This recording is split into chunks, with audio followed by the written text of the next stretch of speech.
कहाँ है? नीचे खनिज, जल और क्या पेड़ पौधे को भी कहा क्या भोजन ले रहा है? भोजन कहाँ से? सूर्य के प्रकाश। भोजन जो मिलता है वो कहाँ से मिलता है? सूर्य के प्रकाश से। सूर्य का प्रकाश और किसके द्वारा? शक्ति के द्वारा। जड़ के द्वारा बहुत बड़ा पकड़ा जाता है। सत्ता आपका हेलो माइक टेस्ट, हेलो 1 2 3 4।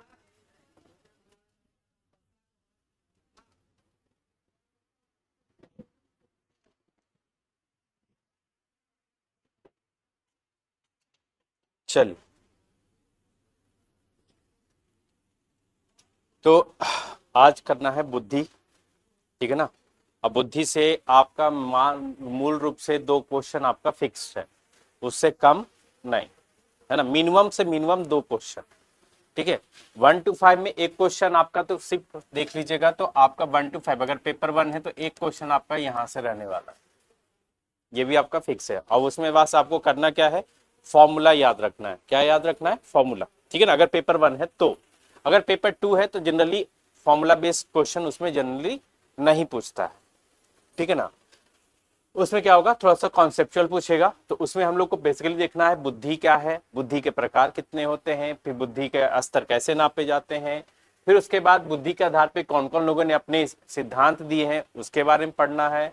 फिर उसके बाद देखिएगा तो उसमें हमें बुद्धि लब्धि क्या है, बुद्धि लब्धि के आधार क्या है, गिफ्टेड चिल्ड्रन किसको बोलते हैं, कौन कौन से फैक्ट है वो देखना है। फिर उसी के आधार पे किस तरह से बुद्धि को बढ़ावा देना चाहिए, है ना, किस तरह से हम बुद्धि किसी भी बच्चे के अंदर प्रतिभाशाली बना सकते हैं, तो उसके आधार पे हमें यहाँ पे पढ़ना है। तो 3-4 मनोवैज्ञानिकों के बारे में पढ़ना है, बाकी हम इस पे क्वेश्चन वगैरह लास्ट में देखेंगे, ठीक है। समझ गए? तो सिंपल सा पहले समझिएगा बुद्धि क्या है। तो बुद्धि क्या है? तो कहता बुद्धि वह क्षमता है जिसके द्वारा व्यक्ति जो है पर्यावरण के साथ क्या करेगा, समायोजन स्थापित करेगा। सही से सिंपल सी बात है। बुद्धि क्या कहेंगे, तो कि जैसे आप कहते हैं ना यार, कोई बच्चा हमारे पास आता है और बहुत अच्छी अच्छी बातें कहता है ना, तो कहते हैं यार बच्चा बहुत अच्छा है ना, बहुत टैलेंटेड है ना, बातें अच्छी करता है, राइट। तो हम उसका क्या कहते हैं, लगता है अच्छा परिवेश में पला बड़ा है ना। क्यों? कहीं ना कहीं उसके माँ बाप के आधार पर देखते हैं, या तो उस वातावरण के आधार पर देखते हैं जिस आधार पर वो पूछते बेटा कहाँ रहते हो, है ना, क्या करते हो, कौन सी क्लास में पढ़ते हो, उस आधार पे हम उसको जज करने की कोशिश करते हैं कि नहीं करते, ठीक है। तो वही चीज यहाँ पे भी कर रहा है कि बुद्धि किस पे निर्भर करेगा, तो बुद्धि निर्भर करता है आपके व्यक्तिगत पर्यावरण पे, कि आप किस पर्यावरण या किस माहौल या किस परिवेश में रह रहे हैं, और साथ ही साथ जिस माहौल में रह रहे हैं तो वहां पे आप समायोजन कैसा करें। समायोजन क्या कहलाता है, कि किसी भी परिस्थिति के अनुसार अपने आप को ढाल लेना ही क्या कहलाता है, समायोजन। या फिर कहेंगे अगर पियाजी के अनुसार देखा जाए तो कहेंगे पूर्व ज्ञान को नए ज्ञान से जोड़ना, लेकिन उसमें हम फर्क नहीं कर पाते। जैसे कुत्ता को देखे तो भाई क्या, गाय को भी देखे तो क्या बोलेंगे, कुत्ता ही बोलेंगे, उसको गाय नहीं बोलेंगे। समावेशन होगा तब जाके हम गाय को गाय बोलेंगे, कुत्ते को कुत्ता बोलेंगे, ठीक है। तो ये फर्क है। लेकिन यहाँ पे समायोजन की बात किसकी कर रहा है, तो वो पुराने ज्ञान और नए ज्ञान की बात नहीं कर रहा है, यहाँ पे बात कर रहा है परिस्थितियों के आधार पे। किसके आधार पे? परिस्थितियों के आधार पे, है ना।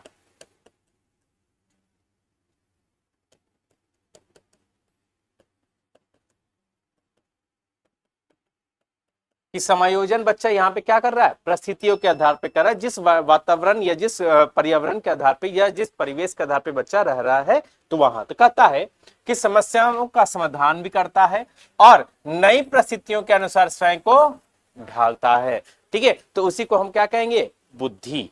क्या कहेंगे?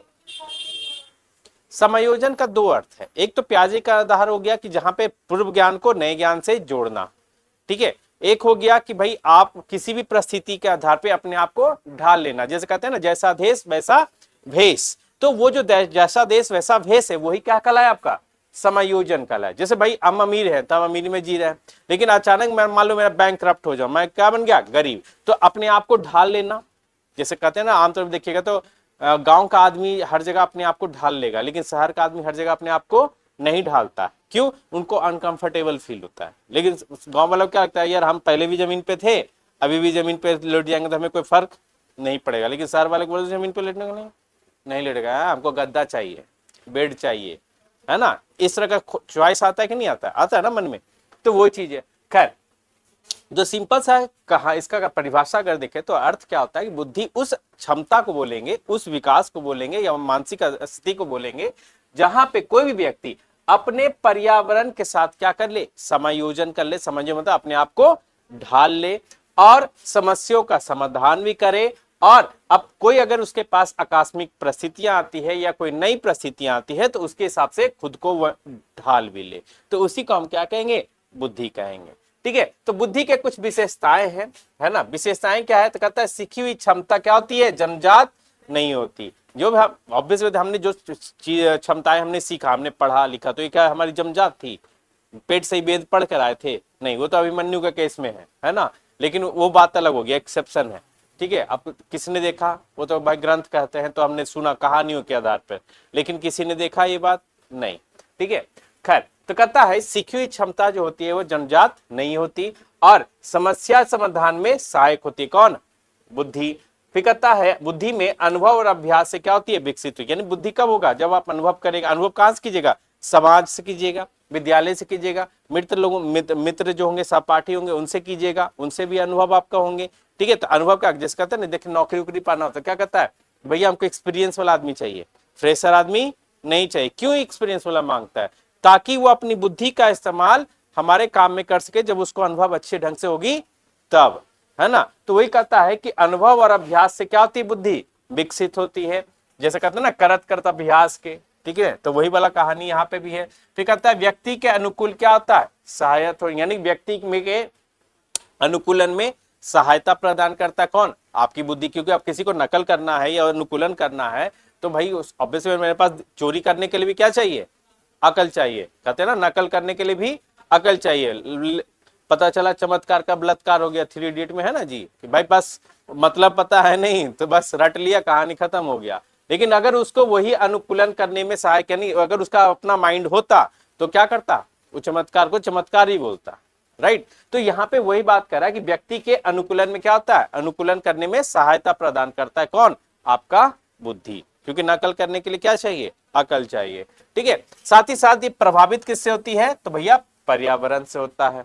ठीक है, बुद्धि आप जैसा माहौल में रहिएगा आपकी बुद्धि क्या होगी, वैसे से होता है। जैसे कुछ लोग गांव में चले जाते हैं, यार तुम जब से गांव से आया लगता है दिमाग वाग फिर गया है क्या तुम्हारा, भ्रष्ट हो गया, पता नहीं क्या, कुछ भी बोलते हो, कुछ भी सोचते हो, कुछ भी कहते हो, है ना। लोग कहते हैं ऐसा सुने को नहीं समाज में, है ना। क्यों बोलते हैं, क्योंकि वो पर्यावरण क्या कर रहा है, उनको प्रभावित कर रहा है उनके बुद्धियों के आधार पे। इसलिए लोग कहते हैं भैया दोस्ती यारी अच्छे लोगों से करो, पढ़े लिखे लोगों से करो, जो या फिर जो अच्छा सोच विचार वाले हैं उनसे करो, है ना। कहते हैं ना, घर वाले या फ्रेंड सर्कल में या खुद में भी करते हैं या दूसरों को भी हम कहते हैं। राइट, क्यों, ताकि आप जिस पर्यावरण में रहिएगा, जिस परिवेश में रहिएगा, आपके अंदर मानसिक क्षमता या मानसिक विचार कैसे होंगे, उसी आधार पे होंगे। ठीक है, तो कहता है आगे कि इसी चीज को, बुद्धि को नापने के लिए हम एक आधार पकड़ते हैं जिसको हम कहते हैं बुद्धि लब्धि। क्या बोलते हैं, बुद्धि लब्धि, जिसको आमतौर पे हम बोलेंगे क्या, आईक्यू। क्या बोलेंगे, आईक्यू। लेकिन ये कोई यंत्र नहीं है या ये कोई व्यक्तित्व को नहीं बताता, ये सिर्फ आपको विशिष्ट चीजों के आधार पे हम उसके आईक्यू जांच करते हैं कि हाँ इसके मन में कितने अच्छे उच्च स्तर पे इनके विचार या बौद्धिक क्षमता है, यानी मानसिक क्षमता की जांच करता है। किसकी जांच करता है, मानसिक क्षमता की। ठीक है, तो कहता है कि भाई आईक्यू का अर्थ क्या होता है, इंटेलिजेंस कोसेंट, यानी जिसको हम कहते हैं फुल फॉर्म हो गया। आईक्यू का फुल फॉर्म क्या हो गया, इंटेलिजेंस कोसेंट। ठीक है, जिसको हम हिंदी में क्या बोलते हैं, बुद्धि लब्धि। ठीक है, तो कहता है इससे मानकीकृत टेस्ट द्वारा मापा जा सकता है, जिसमें सूत्र क्या है आपका, MA बटा CA गुना 100, है ना। मानसिक आयु बटा कलानुक्रमिक, जिसको हम कहेंगे वास्तविक आयु। क्या बोलेंगे इसको हिंदी, और कोई बात समय, वास्तविक आयु, है ना। यानी जो आमतौर पे अभी आपकी आयु है, मान लो मैं अभी 16 साल का, मेरी ये आप मानसिक आयु 32 साल की, तो मेरी आईक्यू कितनी हो जाएगी, 16 दूनी 32, यानी मेरा आईक्यू कितना हो गया, 200। तो मैं हो गया जीनियस आदमी, टैलेंटेड। ठीक है हाँ, मानसिक आयु मान के चलते हैं उसको, मानसिक आयु बताया जाता है आपके क्वेश्चन में, जब भी आएगा ना तो मानसिक आयु लिखा रहेगा। आप क्वेश्चन देखो कैसे पूछता है, ये जान लीजिए पहले। क्वेश्चन आपके 3 वेरिएबल है।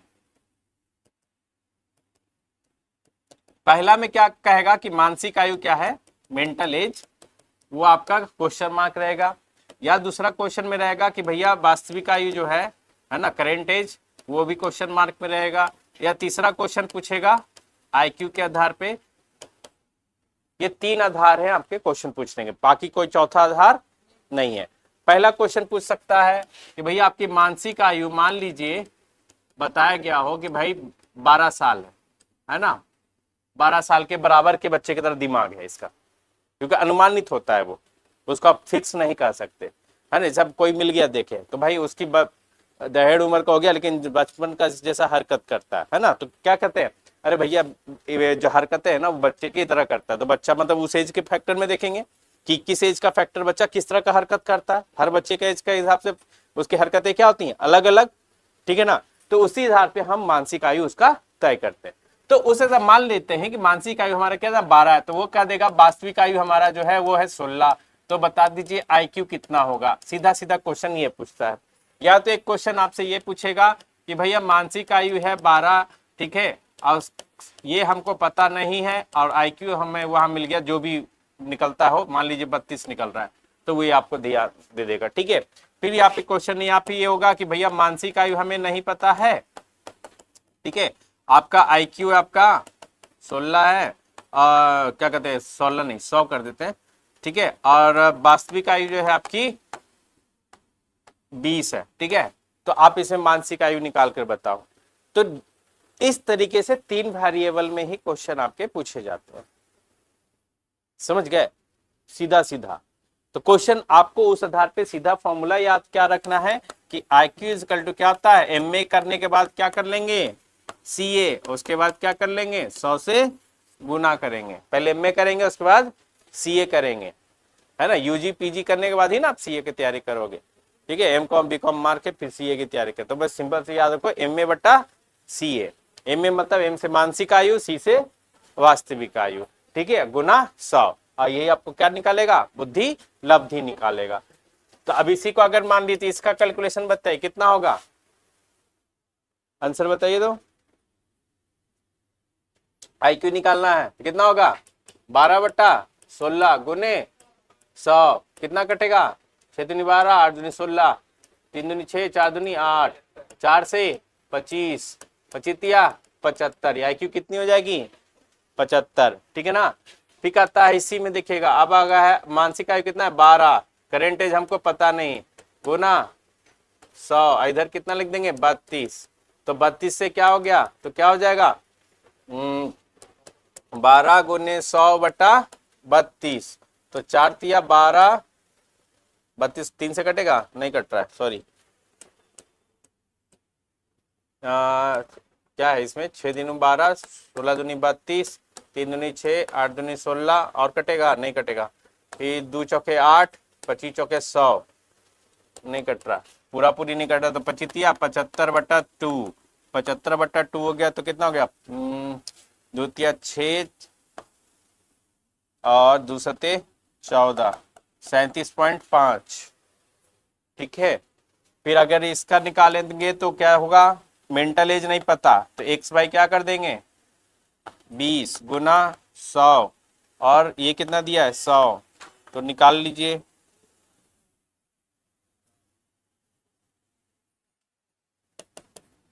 क्या कर लेंगे, तो आप देख लो इसमें 100 गुने कितना था इधर 20, 20 बटा 100, तो ये कट गया, कितना बचा इसका 20,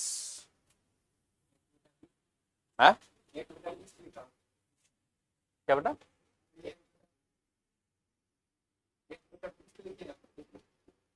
नहीं 20 है, 20 मानसिक आयु, करेंट एज 20 लिखा है ना, तो ये ऊपर क्रॉस हो गया ना, ये क्रॉस, तो 20 गुने 100 कर दिए, इसको बटा मिला दिए, तो एक्स का वैल्यू निकल गया ना 20, ठीक है। एक्स मतलब इधर आ गया, नहीं समझ में आया, हाँ मतलब मैथ कमजोर है देखो करना कुछ नहीं था, इसी में मान लीजिए हम आईक्यू का फॉर्मूला लिख लेते हैं, एमए बटा सीए गुना 100, ठीक है। आईक्यू मेरा कितना है 100, एमए कितना है हमको नहीं पता, ठीक है ना, एमए रहने देते हैं, सीए कितना है 20, ये कितना हो गया 100, ठीक है। अगर अब सबको पता है कि अगर एक संख्या हो तो उसके बटा में एक लिख दे तो कोई फर्क नहीं पड़ता। तो अब सिंपल समझिए, एक इधर है एक इधर है, एक हो गया लेफ्ट हैंड एक हो गया राइट हैंड, है ना, एक दाई बाई तरफ। तो अब क्या करते हैं आपस में क्रॉस मल्टीप्लीकेशन, क्या करते हैं क्रॉस मल्टीप्लीकेशन। तो यहां पे इसको 100 से गुना करेंगे, किसको 20 को, हो गया। अब इसी में m में गुना 100 है और निकालना हमको क्या है m में, तो m में निकालना है अगर, तो m में गुना 100 रखेंगे तो इसको डिवाइड करने, ये 100 कहां जाएगा नीचे जाएगा, ठीक है। तो 100 यहां लिख देंगे, तो 100 कट गया, बचा कितना 20, तो ये m में क्या हो गया 20 के बराबर है, ठीक है। नहीं होता है तो बस एक एक लिख दो और क्रॉस मल्टीप्लाई कर दो। अगर नहीं और तोड़ना है तो और तोड़ लो, m में 100 लिख लो, यहाँ पे कितना हो गया 100, सॉरी 120, ठीक है। 100 गुने 20 ऐसे लिख सकते हैं, ऐसे तोड़ लो, ठीक है।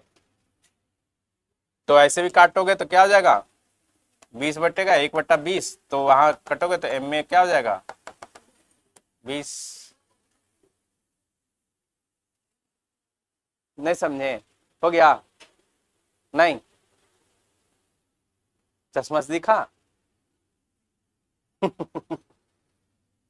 चलिए ठीक है। तो ये फॉर्मूला याद रखिएगा जिसमें एमए का मतलब मेंटल एज मतलब मानसिक आयु, और सीए का मतलब क्रॉनिकल एज जिसको कालानुक्रमिक आयु या इसको वास्तविक आयु के नाम से जानते हैं, ठीक है। तो सीधा कीजिएगा भाई, एमए करेंगे उसके बाद क्या करेंगे हम सीए की तैयारी करेंगे, गुना कर देंगे 100 से, हमारा क्या हो जाएगा आईक्यू का फॉर्मूला निकल जाएगा, ठीक है। तो भूलिएगा नहीं, ठीक है। तो इसी को नापने के लिए मानक रूप में हम लोग क्या करते हैं बुद्धि लब्धि का यूज करते हैं, प्रयोग करते हैं, ताकि बच्चे के अंदर हम एक आईक्यू टेस्ट ले सकें। तो देखिएगा कोई मिल गया मूवी देखे कि होंगे मैक्सिमम लोग, और नहीं देखे हो तो देख लीजिएगा, ठीक है।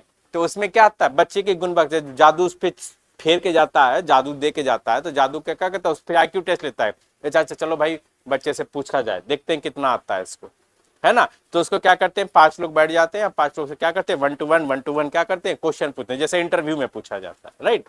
तो वो क्या करे आईक्यू टेस्ट ले रहे हैं और जितना जवाब दिया जा रहा है उसके हिसाब से उसकी मार्किंग करते जा रहे हैं। तो कह रहे हैं देख क्या रहे हैं कि भैया बच्चा पढ़ने वाला 5वां में लेकिन आंसर किसका दे रहा है 10वीं का, है ना। तो भाई मान लीजिए सिंपल सा, अगर फिर एग्जाम्पल देख लें इसको, तो बच्चा 5वां में पढ़ने वाला होगा तो कितने साल का होगा,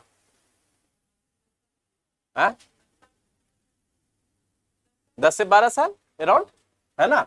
मान ले तो भाई उसकी वास्तविक एज कितनी हो गई 10 साल, लेकिन वो 10वां का सवाल बना रहा है, तो मानसिक एज कितनी होनी चाहिए 15-16 के अराउंड कम से कम, है ना, मान के चले। तो भैया 16 साल मान के लेते हैं, गुना क्या कर लेंगे 100, 0 कट गया, उसकी बुद्धि लब्धि कितनी आई आईक्यू 160। तो कहेगा आदमी तो जीनियस आदमी है, क्योंकि कहता है कि 140 से अगर ऊपर है तो वो क्या हो गया जी फॉर जीनियस, टैलेंटेड, एक्सीलेंट आदमी एकदम, गॉड गिफ्टेड, हाँ गिफ्टेड चिल्ड्रन जिसको बोलते हैं, अभी वो आएगा भी, ठीक है। तो वही कहता है कि आईक्यू के स्तर देखिएगा अब यहाँ पे, तो आईक्यू के जो स्तर आएंगे, अभी हमने देखा ना 160 आ रहा है, किसी का 20 आ रहा है, किसी का 100 आ रहा है वगैरह वगैरह, राइट। तो कहता है कि 70 से अगर नीचे है आईक्यू तो बच्चे के अंदर बौद्धिक अक्षमता देखने को मिलेगी, क्या मिलेगी बौद्धिक अक्षमता मिलेगी, है ना, डिसेबिलिटीज देखने को मिलेगा। फिर कहता है 70 से और 79 के बीच में हो तो उसके अंदर हम कहेंगे बच्चे के अंदर बुद्धि तो है लेकिन एक लिमिटेड में है, ज्यादा बुद्धि उसके अंदर अभी नहीं है, ठीक है। फिर 80 से अगर 89 में हो तो बच्चा सामान्य से थोड़ा सा कम है। फिर अगर 90 से 109 हो, ये आपका VVI हो गया, ठीक है ना, 90 से 109 हो तो बच्चे के अंदर क्या बोलिएगा बच्चा सामान्य बुद्धि का है, ठीक है। तो क्वेश्चन सीधा सीधा पूछता है, समझ गए। फिर कहता है कि 110 से लेके 119 तक हो तो वो क्या होगा सामान्य से थोड़ा अधिक होगा, 120 से लेके 139 है तो बच्चा उच्च बुद्धि का होगा, और 140 से उससे ऊपर है तो वो बच्चा को क्या बोलेंगे जीनियस, क्या बोलेंगे जीनियस, जिसको हम कहेंगे प्रतिभाशाली बच्चा, क्या बोलेंगे प्रतिभाशाली बच्चा, ठीक है ना, समझ गए। ये जेनरिक हो गया, जेनरिक मतलब आम भाषा, ठीक है ना। तो वही कहता है कि भैया बुद्धि के अलग अलग प्रकार होते हैं और आमतौर पे ये बुद्धि के प्रकार कौन बांटा है, हार्वर्ड गार्डनर। किसने बांटा है, हार्वर्ड गार्डनर। लेकिन यहाँ पे आमतौर पे हार्वर्ड गार्डनर वैसे 8 बुद्धि के प्रकार दिए हैं, ठीक है ना। कितने प्रकार दिए हैं, 8, लेकिन यहाँ पे हम हार्वर्ड गार्डनर लिख देते हैं वैसे, ठीक है। तो कहता है पहला बुद्धि कौन सा है, भाषाई बुद्धि, दूसरा है तार्किक गणितीय बुद्धि, तीसरा है स्थानिक बुद्धि, चौथा है शारीरिक गणितीय, पांचवा है संगीतमय, अंतर्व्यक्तित्व, अंतःव्यक्तित्व, प्रकृतिवादी और अस्तित्ववादी, ठीक है ना। टोटल 9 तरीके के आपके क्या है, बुद्धि के प्रकार है। कितने प्रकार के, 9 प्रकार के। जिस वो अगर हार्वर्ड गार्डनर के सिद्धांत पे जाएंगे तो आपको हार्वर्ड गार्डनर नहीं देता, ठीक है। हार्वर्ड गार्डनर सिर्फ यहां तक देता है। इसे देखिए, इसको रेड मार्क में है, बाकी रेड मार्क में नहीं है, समझ गए। तो मूल रूप से हार्वर्ड गार्डनर कितने देते हैं, तो 8 तक। कितने, 8, कितने प्रकार, 8 प्रकार, ठीक है ना। अभी आएंगे आगे, ठीक है ना। तो उसमें भाषा, भाषाई बुद्धि मतलब भाषा से रिलेटेड है, शब्दों का ज्ञान है हमको, बहुत अच्छा अच्छा शब्द, जैसे लिरिसिस्ट हो गए, लिखने कहानी लिखने वाले हो गए, कवितज्ञ हो गए, ये सब क्या है, भाषाओं का खेल खेलते हैं, है ना। भाषाओं का तो यूज कर रहे हैं ना, ताकि गाना लिखने वाला हुआ क्या हो गया, अच्छी अच्छी भाषा से यूज करता है ताकि गाना बन जाता है, रिदम बन जाता है। हर कोई गाना लिख सकता है नहीं, इनफैक्ट गाने वाला भी गाना नहीं लिख सकता, ठीक है ना। तो वो चीज है। दूसरा है तार्किक गणितीय, भाई आर्यभट्ट हो गए, गणितीय बुद्धि में सबसे महान माने जाते हैं, है ना। अनंत कुमार हो गए, गणित के लिए जाने माने चेहरे हैं, पटना वाले अनंत कुमार साहब, मैथ वाले नहीं जानते हैं, जिसपे सुपर 30 मूवी बना जी, सुपर 30 का बैच चलाते हैं अपना IIT JEE नीट का, ठीक है। तो ऐसे बहुत सारे, HC वर्मा हो गए, HC वर्मा का तो नाम सुने होंगे, हैं, किताब पढ़े भी होंगे आई थिंक, 11th 12th में साइंस वाइंस होगा तो नहीं पढ़े हैं, हम तो पढ़े हैं बाय द वे, ठीक है। इस बार इलेक्शन में भी उठे थे लेकिन हार गए बेचारे, ठीक है। हाँ, अच्छा केसी सिन्हा उठे थे, अच्छा केसी सिन्हा उठे थे, हमको लगा HC वर्मा, नहीं HC वर्मा, सॉरी गलती बोल दी, HC वर्मा तो आपके BHU में प्रोफेसर है अभी, पार्टिकुलरली अभी एज ऑफ नाउ, उल्टा बोल दी। स्थानिक बुद्धि, स्थानिक बुद्धि जितने भी आपके स्थानिक रूप में काम करने वाले लोग हैं, जैसे कुम्हार, चित्रकार, पत्रकार, जो भी चीज है ना, तो ये सारे क्या है, जो चित्र बनाना, दिशा निर्धारित करना या आकृति की समझ रखते हैं, तो वो सब क्या होंगे, स्थानिक बुद्धि। फिर कहता है शारीरिक गणित, जितने भी एथलेटिक हो गए, है ना, जैसे जिम करने वाले लोग, मलखम करने वाले लोग, या भाला फेंकने वाले लोग, दौड़ने वाले लोग, कूदने वाले लोग, है ना। फिर जितने भी एथलीट्स देख रहे हो, क्रिकेटर, फुटबॉलर, ये सब क्या होंगे, शारीरिक गणितीय बुद्धि, ठीक है ना। फिर कहता है संगीतमय, जितने भी संगीतकार हो गए, सुर ले ताल वाला कहानी कर रहे हैं, ठीक है ना, तो वो क्या हो गए, संगीतमय बुद्धि उनके अंदर है। अंतर व्यक्तित्व, यानी जहां पे 2 आदमियों को हो, खुद से ना हो, क्या हो, दूसरों से संबंधित हो, तो उसको हम क्या बोलेंगे, इंटरपर्सनल, अंतर व्यक्तित्व, ठीक है ना। यानी कि दूसरों की बातों को, भावनाओं को क्या करेंगे, समझना या दूसरों से संबंध बनाना, ठीक है ना। तो बच्चा, यानी एक होता है ना, कहता है कि भैया हम इंट्रोवर्ट है, हम एक्सट्रोवर्ट है, आजकल जनजी पॉपुलेशन में ज्यादा चलता है सब, ठीक है। तो वहां पे क्या, इंट्रोवर्ट का मतलब जो खुद की सोचता है, अपना काम बनता भाड़ में जाए जनता। लेकिन एक्सट्रोवर्ट कौन कहलाएगा, जो हम खुद की सोचे ना सोचे, लेकिन दूसरों की सोचेंगे जरूर, भले खुद का खाना पेट ना भरे लेकिन दूसरों की हम जरूर भरेंगे। जैसे आमतौर पे समझिएगा, बाल केंद्रित शिक्षण दे रहे, तो आप किसके लिए सोच रहे हैं, अंतर्व्यक्ति या अंतर्व्यक्तित्व, अंतर्व्यक्ति, क्योंकि आप दूसरों की भलाई की बात कर रहे हो, ठीक है ना। तो वहां पे क्या हो जाएगा, इंटरपर्सनल, अंतर्व्यक्तित्व, ठीक है। लेकिन वही अगर शिक्षक केंद्रित बोल दे तो क्या हो जाएगा, अंतःव्यक्तित्व, कहीं ना कहीं, क्योंकि शिक्षक अपने आधार पे करेगा, स्टूडेंट के आधार पे नहीं कर रहा है काम, ठीक है। यानी कि जब अपना काम बनता हो गया, खुद को समझाना है, खुद का ही अपना फायदा उठाना है, दूसरों में घाटा हो रहा है नहीं हो रहा, उसको कोई मतलब नहीं है। अगर वो खुद की बात करें तो वहां पे स्वयं को समझना या आत्म जागरूकता की बात करें तो वहां क्या कहेंगे, अंतःव्यक्तित्व। जैसे बनिया मारवाड़ी लोग पैसा कमाने में माहिर होते हैं, ठीक है ना, तो उनको मतलब किससे होता है, पैसा से, बाकी तुम्हारा क्या हुआ नहीं हुआ हमें कोई मतलब नहीं है, ठीक है। तो वो चीज है, कोई है तो बुरा नहीं मानिएगा, बात है जो क्लियर, ठीक है नहीं ना जी कोई, है भी तो कोई दिक्कत नहीं। ठीक है, अगला है प्रकृतिवादी। ठीक है ना, प्रकृतिवादी मतलब जो नेचर से बिलोंग करता हो, यानी बिलोंग मतलब नहीं, नेचर से रिश्ता रखता हो, जैसे किसान, पर्यावरण संरक्षण वाले लोग। ठीक है, तो ये सब जो खेतीहर करने वाले लोग है ना, जंगल झाड़ जो आदिवासी रह रहे हैं, प्राकृतिक जीवन जो जी रहे हैं वो लोग, ये सब क्या हो गए, प्रकृतिवादी बुद्धि।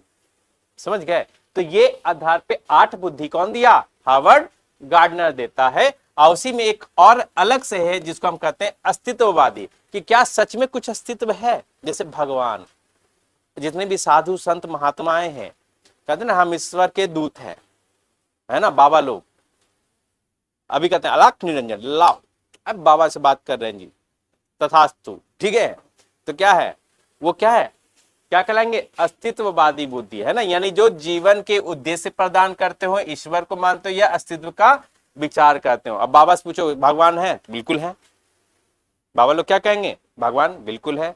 लेकिन वही नास्तिक लोगों से बात करो, बाबा कहेंगे भगवान कुछ नहीं होता, जो भी है अपना कर्म करो, फल की चिंता ना करो। वैसे देखा जाए तो भगवान भी यही कहते हैं, ग्रंथों में लिखा है कि कर्म करें, फल की चिंता ना करें।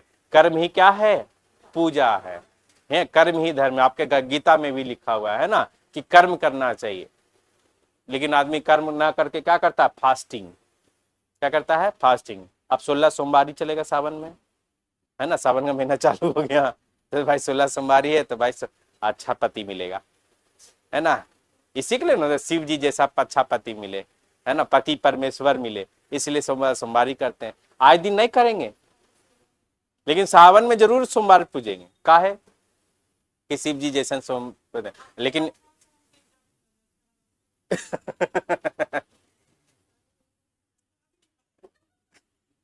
शादी हो गया है ना, राइट, सही है। खैर, तो 9 प्रकार के बुद्धि आमतौर पे देखते हैं, लेकिन हार्वर्ड गार्डनर सिर्फ कितनी प्रकार की बुद्धि बात करता है, 8 प्रकार की। ठीक है, इसमें कोई दिक्कत आई आगे, तो कहता है गार्डनर के बुद्धि के सिद्धांत। ठीक है ना, उसी को थोड़ा सा भी डिटेल में देख लेते हैं। पहला है कौन सा था, भाषाई बुद्धि, है ना। भाषाई बुद्धि में जहां शब्दों और भाषाओं को प्रभावी उपयोग करने की क्षमता लोगों के अंदर हो। किसके अंदर होगा, कवि, लेखक, वक्ता या पत्रकारों के बीच में। देखते हैं पत्रकार क्या, आदमी ले रहा है, बोल रहा है, और पत्रकार अपना लिखते नोट डाउन करते रहता है और उसको अपनी भाषा में तब्दील करके लिखता है। गौर से ध्यान से देखिए, यही है वो इंसान। अंजना उनका से तो यही कहती है ना ठीक है, गौर से देखिए। ठीक है, तो भाई वो जो गौर से देखने वाली बात है वो कौन है, पत्रकार है। तो वो क्या है, शब्दों का खेल रच रहे हैं बेसिकली। ठीक है, तो ये चीज है। फिर कहता है तार्किक गणितीय बुद्धि। अरे भैया कहां भाग जा रहे हो, तार्किक गणितीय बुद्धि जो आप बेसिकली क्या, गणितीय मतलब मैथमेटिकल कैलकुलेशन करेगा, है ना, यानी इसको तर्क करना, गणना करना या समस्या का समाधान करने की क्षमता अगर हो तो वहां पे उसको हम क्या बोलेंगे, तार्किक। तो कौन करता है, अकाउंटेंट करता है, बैंकर करता है, साइंटिस्ट करता है, मैथमेटिशियन करता है, वगैरह वगैरह लोग। ठीक है, स्थानिक बुद्धि यानी कि जिनके अंदर मानसिक चित्र बनाना, आकृतियां बनाना या स्थान को समझना, यानी मूर्तिकार, चित्रकार या आर्किटेक्ट वगैरह हो गए, या फिर ये जो जितने भी पुरातत्व लोग हो गए, है ना, तो वो सब क्या है, एएसआई वाले पुरातत्व लोग, है ना, तो वो भी क्या है, खोदते हैं और वहां के जानकारी प्राप्त करते हैं। वो क्या करते हैं, अपनी नॉलेज के हिसाब से उसकी एक कहानी गढ़ते हैं कि भैया ये हुआ होगा, ऐसा हुआ होगा। ठीक है, कोई प्रमाणित तो है नहीं, लेकिन क्या है, फिर भी एक एजम्पशन के आधार पे वो क्या करते हैं, जो साक्ष्य मिलते हैं उसके आधार पे वो एक कहानी बताते हैं। चाहे आप बड़प्पा की कहानी सुनिए, चाहे मुगल की कहानी सुनिए, चाहे दिल्ली सल्तनत की कहानी सुनिए, चाहे वैदिक काल की कहानी सुनिए, सभी जगह इतिहासकार क्या बताते हैं, अलग अलग पहलू है, इसलिए हर इतिहासकारों के व्यू पॉइंट क्या है, अलग अलग है। ठीक है ना, तो वही कहता है। फिर कहता है शारीरिक गतिशील गति, मतलब जहां पे शरीर का गतिविधि कर रहे हो, तो भाई क्या होगा, जहां शरीर का प्रभावी उपयोग करना या शारीरिक कौशल का आधार देखना। तो कहता है कौन होगा, तो अभिनेता या खिलाड़ी या नर्तक या जिम करने वाला या जितने भी जो लोग हैं। ठीक है, तो खिलाड़ी में सारे खिलाड़ी आ गए, आपको फुटबॉलर, क्रिकेटर, बैडमिंटन वाला सारे आ गए, बेसबॉल वाले सब आ गए। संगीतमय मतलब जितने भी गाना बजाने वाले लोग हैं, ठीक है ना, वो सारे लोग आ गए, जिसमें संगीत की समझ होगी, सुर लय ताल की समझ होगी, रचना प्रस्तुत करने की रचना होगी और प्रस्तुति की क्षमता होगी, जैसे गायक हो गया, संगीतकार हो गया, कोई इंटरटेनर हो गया।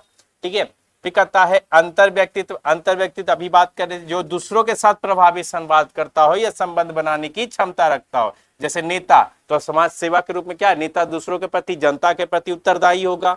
तो जनता के प्रति उत्तरदायी मतलब दूसरे के प्रति उत्तरदायी है ना, तो वो क्या हो गया, अंतर व्यक्तित्व बुद्धि होगा।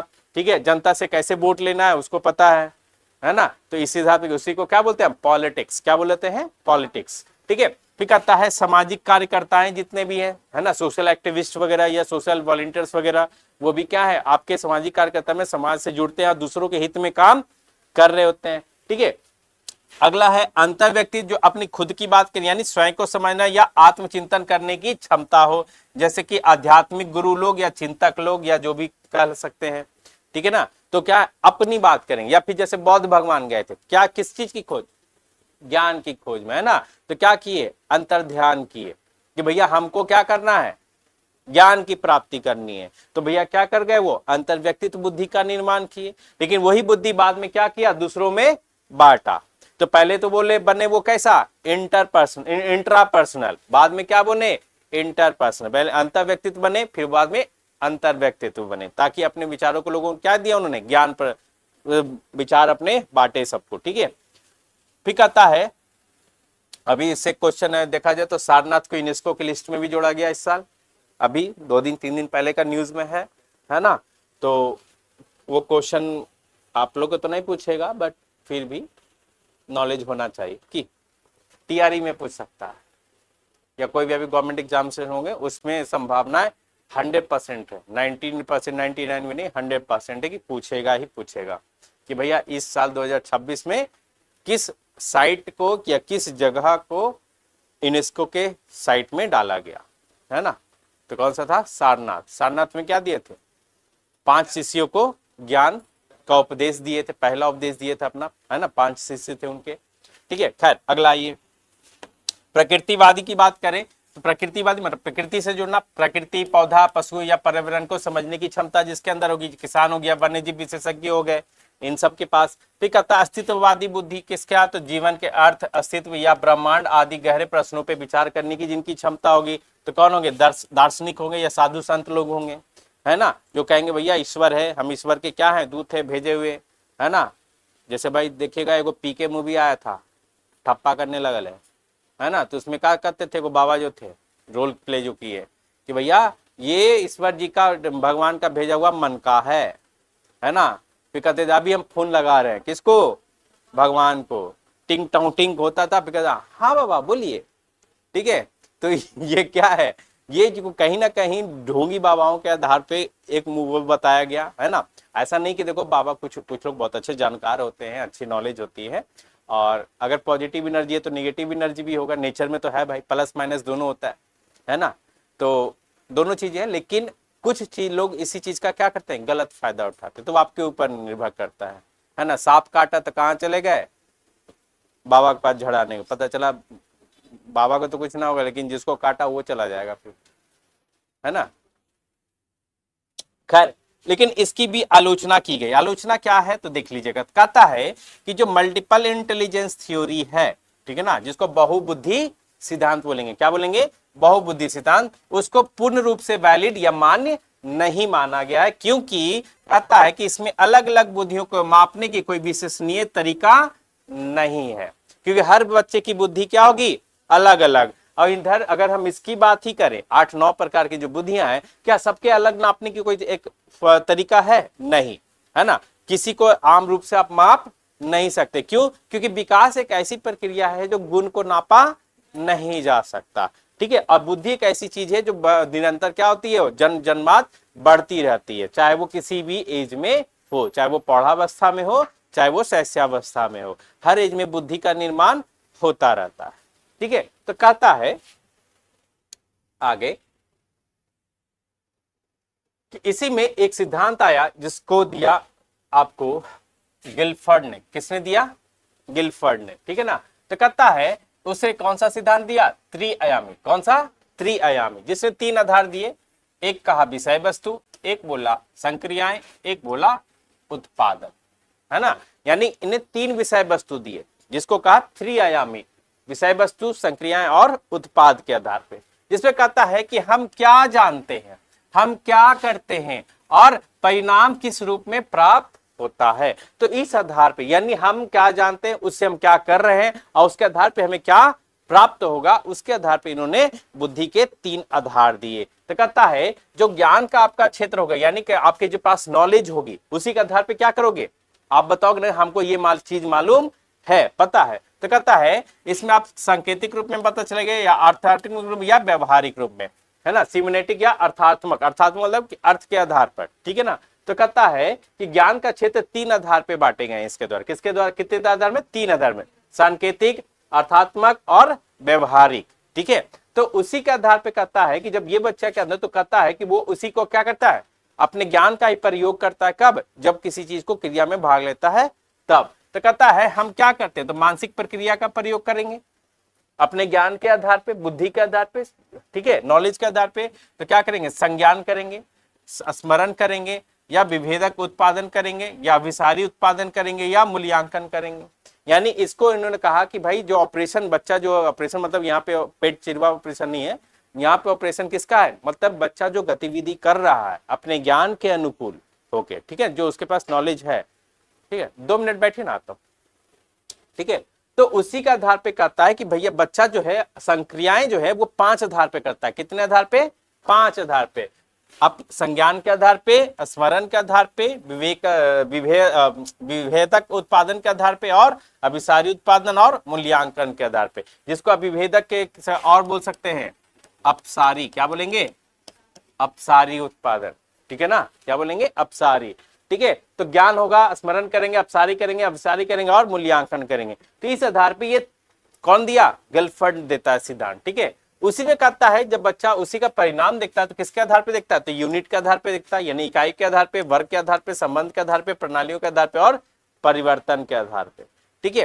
तो एक चीज और बता दूं, इधर से ज्यादा क्वेश्चन ना के बराबर आते हैं, ठीक है ना। जनरली जो क्वेश्चन आता है वो सीधा कहता है कि त्रिआयामी सिद्धांत किसने दिया, तो सीधा नाम आएगा आपका किसका, गिलफर्ड का। ज्यादातर क्वेश्चन आपको सीधा वहां से आएंगे।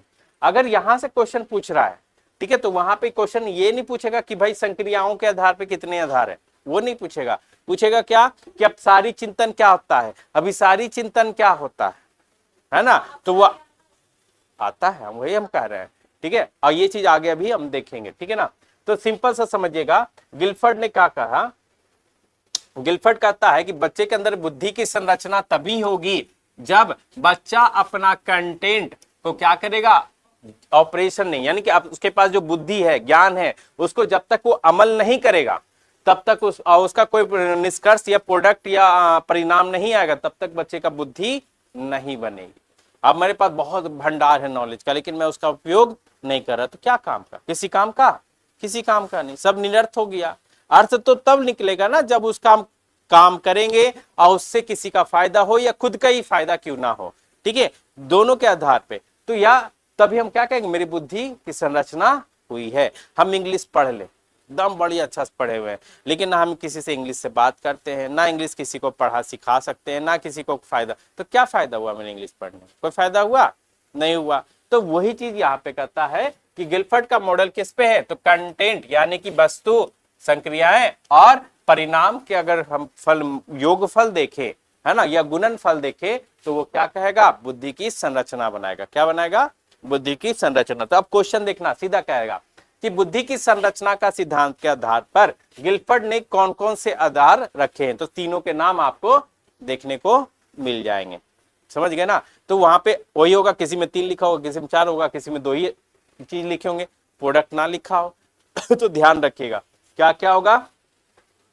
तो भैया विषय वस्तु, संक्रियाएं और उत्पाद, या फिर कह सकते हैं इसको हम क्या जानते हैं, हम क्या कर सकते, हम क्या करते हैं, और मानसिक उत्पाद के प्रकार कितने हैं, ठीक है। तो उसके आधार पे आपको ये क्वेश्चन पूछेगा, ठीक है ना, और अदर कोई आधार नहीं है, ठीक है। उसी का आधार पे एक और है जो आपको आपका आता है स्टैनबर्ग। कौन आता है, स्टैनबर्ग, पूरा नाम है रॉबर्ट स्टैनबर्ग, जो जिसने क्या दिए, त्रिघटकीय दिए, या त्रिचापीय भी बोलते हैं, क्या बोलते हैं, त्रिघटकीय या त्रिचापीय सिद्धांत, जिसमें कहता है कि इसने बुद्धि को क्या है, 3 प्रमुख घटक मिले, एक होगा विश्लेषणात्मक, एक हो गया सृजनात्मक, एक हो गया व्यवहारिक, ठीक है, जिसमें देखिएगा विश्लेषणात्मक बुद्धि में कहता है कि समस्या को विश्लेषण करता है बच्चा और तर्क करके निर्णय लेना चाहता है। जैसे कि गणितीय समस्या हल करना या तर्कों का विश्लेषण करना। विश्लेषण करना क्या होता है कि जो भी हमारे पास चीजें हैं उसका हम क्या कर रहे हैं, विश्लेषण कर रहे हैं, यानी उसके अंदर नोक झोंक देख रहे हैं कि कहीं गलत तो नहीं, कहीं सही तो नहीं है, वगैरह वगैरह।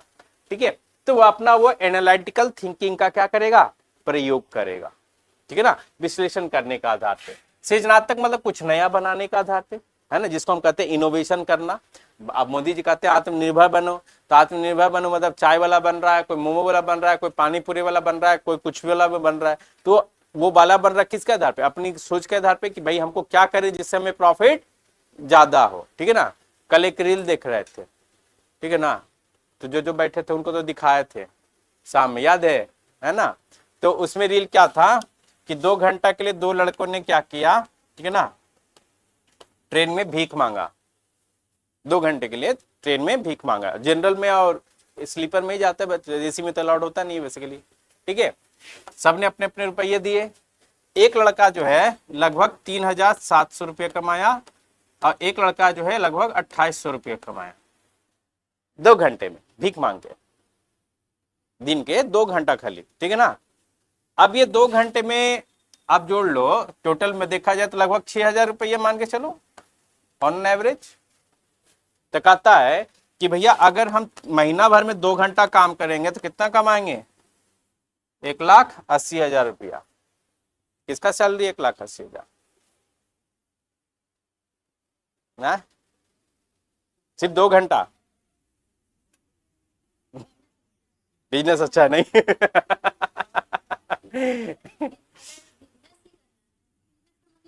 Profit, that's it. बताओ, अब रहने वाले यहाँ के चले जाएंगे बाढ़ बख्तियारपुर भीख मांगे कोई पहचानेगा भी नहीं, 2 घंटा काम करके आ जाएंगे। नहीं तो 2 लड़के थे, इन लोगों ने आपस में, एक ऐसे लंगड़ा करके मांग रहा है, एगो जमीन पे घसीट घसीट के मांग रहा है। ठीक है, कपड़ा वपड़ा फाड़ लिया था बस। तो उन लोग बनाया वीडियो के माध्यम से दिखा रहा है कि भाई देखो कितना काम है हमने आज। ये फैक्ट है। अगर नॉर्मली जोड़िए तो आज के जो हमारा हावड़ा दिल्ली या जो रूट है, बिहार का जो रूट है, मैक्सिमम पॉपुलेशन का रूट है। ठीक है ना, आप नहीं देते हैं, देने वाले। अब जहां पे 70 की कैपेसिटी वहां पे 200 से 250 लोग बैठे होते हैं। 200-250 में मान के चलिए, एकदम सिंपल सा एजेंडा मैथ है, अगर 20 लोग भी देंगे, 200 में 20 लोग भी दे देंगे। अब आज के दिन में कोई भी 10 रुपया से कम देता नहीं है, सिंपल सी बात है। 5 रुपए भी नहीं देता, देने वाला 10 रुपए ही देता है, कोई 50 भी देता है, ऑन एवरेज 10 रुपए ही मान लीजिए। तो एक बोगी में कितना कमाए हम, 200 रुपए। ऐसे कितने बोगी होंगे, 3 बोगी जनरल डब्बा, 10 बोगी स्लीपर कोच, गलत तो नहीं बोल रहा हूं, कोई भी हर ट्रेन में मिलता है। तो कितना है, 13 डब्बा। ठीक है, तो 13 गुने 200 कितना हो गया, 2600 रुपया कमाए ना जी। सिर्फ 20 लोगों से मांग रहा हूं, और भी देंगे। हम तो 20 का मिनिमम मांग रहे हैं कि 20 लोगों से ही हमने लिया, लेकिन हर डब्बा में 20 लोगों से लिया। चाहे वो स्लीपर कोच हो, वो भी कुछ अक्कर रहता है, जनरल तो और ज्यादा कुछ का हुआ रहता है। ठीक है ना, तो आप बताइए 200 लोगों से हमने लिया, कितना कमाया, 2600 रुपया। वो तो 2 लड़का था तब ना, उस हिसाब से हुआ। अगर एक लड़के के हिसाब से भी देख लें तो एक महीने में कितना कमाया, 90,000, वो भी कितना, सिर्फ 2 घंटा। अगर 8 घंटे की ड्यूटी करते हो, कितने घंटे की ड्यूटी, 8 घंटे की ड्यूटी, तो कितना हो गया 26। ये तो 2 घंटे के आधार पे मान के चलते हैं। ठीक है ना, जबकि 2 घंटा बहुत कम है, 2 घंटा में तो 10 को ट्रेन छान देंगे ऐसा नहीं छान दोगे, छान दोगे कि नहीं। ये हम सिंगल ट्रेन की बात कर रहे हैं, समझ गए मेरी बात, ये सिंगल ट्रेन की है। ठीक है, 2 घंटा में 10 ट्रेन पार करते हैं, 10 ट्रेन में 2 मिनट 4 मिनट का हॉल्ट है। ठीक है, तो वो चीज जोड़ लीजिए, समझ गया ना। तो 8 घंटे की ड्यूटी अगर करें तो इसका भी अगर 8 करते हैं तो जोड़ दो, 8 चौके 48, 8 दूनी 16, 4 22, 16 4 20, सॉरी 20, फिर बाकी जीरो लगा दो, 20,80,000 रुपया।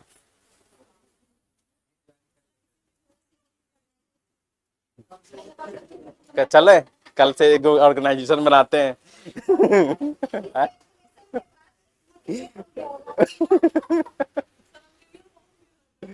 हाँ, अरे हर ट्रेन में बस अच्छा जंक्शन पकड़ना है, जिस जंक्शन पे 12-16 को प्लेटफॉर्म हो, बस और कुछ नहीं करना। सीटेड की तैयारी बेकार कर देंगे। ठीक है ना। अरे तो आज के डेट में मैं बताता हूँ, भारत में जितने भी भीख मांग रहे हैं, चाहे वो रोड पे मांग रहे हो या कहीं मांग रहे हो, मंदिर के बाहर मांग रहे हो, ट्रेनों में मांग रहे हो, दे रनिंग एन ऑर्गेनाइजेशन। ये नहीं कि इंडिविजुअली कोई काम कर रहा है, ऑर्गेनाइजेशन चलता है उनका, पूरा का पूरा सिस्टम, समझे। हाँ, उनका भी मैनेजर, सुपरवाइजर, अकाउंटेंट सब होता है, और पूरा नेटवर्क होता है, एक नहीं है। चाहे वो हिजड़ा हो चाहे कोई भी हो, ठीक है ना। बहुत ज्यादा है, बहुत, और वो भी छोटा मोटा नेटवर्क नहीं है, वाइडर नेटवर्क है, बहुत ही बड़ा नेटवर्क है। हम लोग देखते बहुत कम स्तर से हैं। ठीक है, बस 1 मिनट रखिए, कोई गार्जियन आए।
चलिए भीख तो मांग लिए, आगे बढ़ते हैं, ठीक है ना। अगला है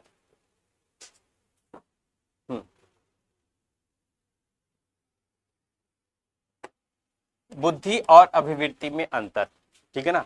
तो कहता है बुद्धि क्या है, अभिवृत्ति क्या है। देखिए देखा जाए तो दोनों एक जैसा ही है, जिसको हम कहेंगे एप्टीट्यूड। जैसे हम देखते हैं रीजनिंग बनाते हैं तो क्या कहते हैं उसको, रीजनिंग एप्टीट्यूड बोला जाता है ना। लेकिन हम यूज किसका कर रहे होते हैं, दिमाग का, ठीक है। तो दोनों में अंतर क्या है बेसिकली, तो ये सामान्य मानसिक क्षमता को दिखाता है, जबकि ये विशिष्ट कार्य के करने की क्षमता को दिखाता है। क्योंकि हम रीजनिंग बना रहे तो पर्टिकुलर किसी एक चीजों को बना रहे हैं, विषय वस्तु के आधार पर है, विशिष्टता के आधार पर है, एक्सपर्टीज जिसको कहते हैं कि एक्सपर्ट है आदमी इस चीज में।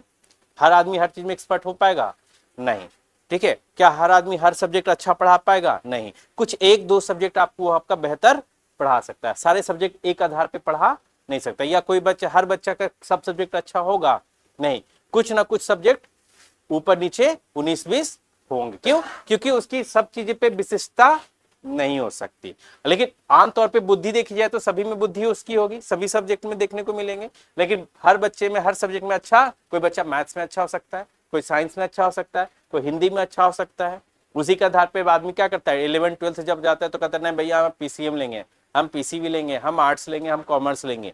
किसके आधार पे, अपनी बुद्धि के आधार पे कि नहीं हम किस में बेहतर कर सकते हैं, ठीक है। तो वही चीज यहाँ पे कहता है कि ये आराम से क्या रहेगा, जेनरिक फॉर्म में रहेगा। क्या रहेगा, जेनरिक फॉर्म में, जबकि ये क्या होगा, स्पेसिफिक फॉर्म में, ठीक है। तो इसलिए हम लोग देखिएगा विकास का आधार क्या है, जनरल टू स्पेसिफिक। सामान्य से क्या जाते हैं, विशिष्ट की ओर जाते हैं, सामान्य से विशिष्ट की ओर, समझ गए। तो वहां पे हम किसकी निर्माण कर रहे हैं, बुद्धि का निर्माण कर रहे हैं। लेकिन बच्चों के अंदर क्या नहीं चाहिए, अभिवृत्ति भी है, दिमाग तो है लेकिन दिमाग के साथ यूज करने वाला भी एप्टीट्यूड चाहिए, ठीक है। इसलिए कहते हैं बुद्धि और अभिवृत्ति, ठीक है। तो कहता है ये सीखी जा सकती है लेकिन ये विकसित की जा सकती है, ये सीखा नहीं जा सकता। क्योंकि कहते हैं ना भाई दिमाग का प्रयोग करना, तो दिमाग का प्रयोग आप खुद से करोगे ना, आप खुद से विकास करोगे। वो सीख सकते हैं क्या प्रयोग करना, बताओ सीख सकते हैं नहीं। लेकिन फिर भी लोग क्या है, आदमी रीजनिंग पढ़ता है, रीजनिंग पढ़ता है, लेकिन रीजनिंग क्या है बेसिकली अपने माइंड का सोच है। इनफैक्ट अगर सीडीपी ही देख लिया जाए पूरा का पूरा, तो सीडीपी क्या है, एक तरीके का रीजनिंग है, दिमाग का खेल है। इसमें शब्दों का अर्थ पता होना चाहिए और साथ ही साथ आपको अपने समाज को, अपने परिवेश को, आस पड़ोस को, विद्यालय को देखना है ना, कि किस तरीके से हमने अपना बचपन जिया। हम हमारे सामने जो बच्चे छोटे छोटे दिख रहे हैं या हर एज के जो बच्चे दिख रहे हैं वो क्या क्या गतिविधि कर रहे हैं, उनको जज कीजिए। जरूरत नहीं है कि थ्योरी पे आपको आना पड़े, हाँ थ्योरी में बस आपको सिद्धांतकारी जो है उनके नाम आपको याद रखने पड़ेंगे, बाकी जरूरत नहीं है। बाकी देखा जाए तो पूरा पूरा क्या है, रीजनिंग है। सीडीपी क्या है अपने आप में, रीजनिंग है और कुछ नहीं। तो ये बेसिकली हम लोग अपनी बुद्धि का इस्तेमाल करना है हमें यहाँ पे, तो इस्तेमाल करेंगे तो अभिवृत्ति कहलाएगा। अब बुद्धि जो हमारे माइंड में ज्ञान है उसको हम क्या कहेंगे, बुद्धि कहेंगे। तो इसलिए बुद्धि सीखी जाती है, ज्ञान को सीखा जाता है, लेकिन अभिवृत्ति को सीखा नहीं जाता, उसको विकसित किया जाता है, ठीक है। कोई दिक्कत। फिर देखिएगा कहता क्या है कि इसी में एक बच्चा होता है जिसको हम कहते हैं गिफ्टेड चिल्ड्रन, प्रतिभाशाली बच्चा, जिसकी आईक्यू क्या है 140 से ऊपर, ठीक है। तो कहता है कि आईक्यू समान रूप से 130 या 140 से क्या होगा, प्लस होगा, ठीक है। जिसमें बच्चा शीघ्र सीखने की क्षमता होगी, तुरंत देखा तुरंत सीख गया, ठीक है ना। साथ ही साथ बच्चे के अंदर जिज्ञासा की भावना उच्च स्तर पे होगा, रचनात्मक क्रिया में भाग लेगा, समस्या समाधान की क्षमता बेहतर होगी, नेतृत्व करने वाला होगा, है ना। हर बच्चा नेतृत्व नहीं कर पाता, ठीक है। फिर कहता है उल्प कल्पनाशीलता होगा, यानी कल्पना करने की क्षमता क्या होगी, अच्छी होगी, यानी अमूर्त चिंतन बच्चा बेहतर करेगा, ठीक है ना। साथ ही साथ कहता है स्वतंत्र रूप से कार्य करने की प्रवृत्ति होगी, यानी भाई भले कोई साथ दे या ना दे हम खुद अपने दम पे कर लेंगे, ठीक है। तो वो चीज है। लेकिन वही अगर शैक्षणिक आवश्यकता की बात करें तो इन बच्चों को शैक्षणिक आवश्यकता क्या क्या चाहिए, क्या चाहिए टीचर्स, क्यों इसको टीचर की जरूरत है। तो मतलब बच्चे को अंदर समृद्ध कार्यक्रम बनाना, यानी बच्चे के इनरिचमेंट प्रोग्राम करना। देखते हैं बहुत सारे, जैसे हम ही सेमिनार कर रहे हो तो किस लिए कर रहे हैं, थोड़ा उनके अंदर मोटिवेशन आए, है ना, ताकि बच्चा थोड़ा सा अपने आप में देखे कि हाँ हमको करना कैसे है, तैयारी कैसे लोग किए, जो हम क्या नहीं कर रहे हैं जो वो किए, तो उसी का फर्क पता होना चाहिए। फिर कहता है बच्चा त्वरित प्रगति करना, बच्चे को क्या करते हैं, पीछे से बूस्ट करते हैं, नहीं तू कर लेगा, तेरे अंदर वो क्षमता है, ठीक है। तो बच्चे को क्या करते हैं, एक्सेलरेट करते हैं, क्या उसको हाथ साथ पकड़ के चलते हैं साथ में, नहीं, बस बच्चे को पीछे से बूस्ट करते हैं और कुछ नहीं करते, ठीक है। दूसरा आता है बच्चे का प्रोजेक्ट बेस्ड लर्निंग कराना, यानी हम बच्चे को प्रोजेक्ट देते हैं, बेटा प्रोजेक्ट बनाओ, प्रोजेक्ट करता है तो बच्चा क्या करता है, फील्ड वर्क करता है, रिसर्च करता है, शोध करता है ना। और रिसर्च एंड डेवलपमेंट करेगा तो बच्चा क्या करेगा, ज्यादा सीखेगा, ठीक है। साथ ही साथ बच्चा इंडिपेंडेंट लर्निंग बनता है शिक्षक के आधार के, है ना। साथ ही साथ बच्चा क्या होगा, क्रिएटिव एक्टिविटी देगा, यानी टीचर अपने माइंड से भी बताएगा, अच्छा ये करके देखो, इस यानी मैथ नहीं बन रहा तो दूसरे तरीके बताता है, नहीं तीसरा तरीका बताएगा, नए नए तरीके, 10 मैथ बनाने के 10 तरीके, है ना। तो अलग अलग तरीके, तो बच्चे के अंदर क्या आता है, क्रिएटिविटी माइंड आएगा कि नहीं आएगा, आएगा ना। तो वो चीज है। साथ ही साथ उच्च अध्ययन सामग्री, टीचर क्या है, आपको बेस्ट स्टडी मटेरियल प्रोवाइड करेगा ताकि आप बेहतर तरीके से पढ़ सकें और आपको उच्च ज्ञान का निर्माण हो, ठीक है। और साथ ही साथ अगर आपको कोई दिक्कत है व्यक्तिगत रूप में, तो व्यक्तिगत क्या करता है, टीचर का काम, मूल रूप से टीचर का काम क्या है, मार्गदर्शन प्रोवाइड करना, है ना। तो बच्चा टीचर क्या करेगा, वहां पे बच्चे को व्यक्तिगत मार्गदर्शन देगा। तो ये किसी भी गिफ्टेड चिल्ड्रन को दो भाग में, एक उसके आधार पे, खुद के आधार पे, और एक शैक्षणिक आधार पे, यानी शिक्षक के आधार, यानी शिक्षक की आवश्यकता उनको क्यों है, किस लिए शिक्षक की भूमिका उनके जीवन में क्या है, और उसकी खुद की भूमिका क्या है, उसकी खुद की पहचान क्या है, ठीक है। तो इस आधार पे अगर दिख रहा है तो उसको हम क्या बोलेंगे, गिफ्टेड चिल्ड्रन बोलेंगे, क्या बोलेंगे, गिफ्टेड चिल्ड्रन, ठीक है। अमूल रूप से आपका क्वेश्चन कहां से पूछता है, यहां से, ठीक है। तो इसको ध्यान रखिएगा, किसी की सीखने की क्षमता है तो मतलब बच्चे के अंदर क्या है, गिफ्टेड चिल्ड्रन है। बच्चा अगर उच्च जिज्ञासु है तो क्या है, गिफ्टेड चिल्ड्रन है। बच्चा अगर रचनात्मक क्रिया में भाग लेता है तो क्या है, गिफ्टेड चिल्ड्रन है। बच्चा अगर समस्या समाधान की क्षमता अच्छी है तो मतलब गिफ्टेड है। फिर नेतृत्व क्षमता है तो गिफ्टेड है। हाँ, रचनात्मक जिसको कहते हैं सृजनात्मक क्रिया, रचनात्मक कुछ नया करना, इनोवेशन, जिसको सृजनात्मक भी बोलते हैं, सृजनात्मक क्रिया, नया नया रचना करना, फॉर्मेशन, नया कुछ, क्रिएटिविटी।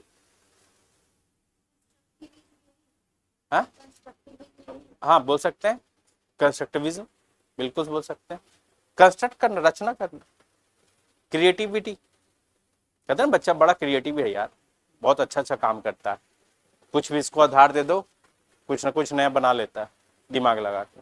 देखते नहीं है ना, कोई आर्ट एंड क्राफ्ट बना देगा, कोई कुछ बना देगा, कोई ड्राइंग में अच्छा क्रिएटिव होता है, तो वो अलग अलग आधार पे देखने को मिलेगा, तो अपनी बुद्धि का निर्माण वहां कर रहा होता है, ठीक है। तो वो चीज है। फिर देखिएगा बुद्धि के सिद्धांत का अगर देखा जाए तो इसका संक्षिप्त पूर्वावलोकन करें तो सिंपल सी बात है, स्पीयरमैन ने 2 आधार दिए, क्या दिए, 2 आधार, ठीक है, जी और एस का, जिसको कहते हैं जनरल और स्पेसिफिक। क्या बोलते हैं, जनरल और स्पेसिफिक। इसका सिद्धांत कौन दिया, स्पीयरमैन। थर्स्टन ने भी क्या कहा, प्राथमिक मानसिक योग्यताओं की क्षमता के लिए कितना आधार है, तो 7 आधार है। कितने आधार, 7 आधार, जिसको कहते हैं प्री मेंटल एज, ठीक है। फिर कहता है कि गार्डनर किसने क्या दिया, बहुबुद्धि का सिद्धांत दिया, जो कि कितने प्रकार के, 8 से 9 प्रकार, लेकिन कहीं मूल रूप से आपके कितने प्रकार, 8 प्रकार, ठीक है। स्टर्नबर्ग ने त्रिचापीय सिद्धांत दिया, जिसमें विश्लेषणात्मक, सृजनात्मक और व्यवहारिक बुद्धि आपके आधार है, 3 आधार दिए, ठीक है। गिलफोर्ड ने भी बुद्धि का सिद्धांत दिया, जिसको बुद्धि संरचना सिद्धांत, विषय वस्तु, संक्रियाएं और उत्पाद के आधार पे। यानी कि बुद्धि के कौन कौन लोग ने दिया, ये काफी इंपॉर्टेंट है, मैं पता हूं, बी आई है, ठीक है। क्योंकि बुद्धि पे स्पीयरमैन ने दिया, थर्स्टन ने दिया, गार्डनर ने दिया, स्टर्नबर्ग ने दिया और गिलफोर्ड ने दिया। एक और आता है, इसके अलावा एक और नाम है,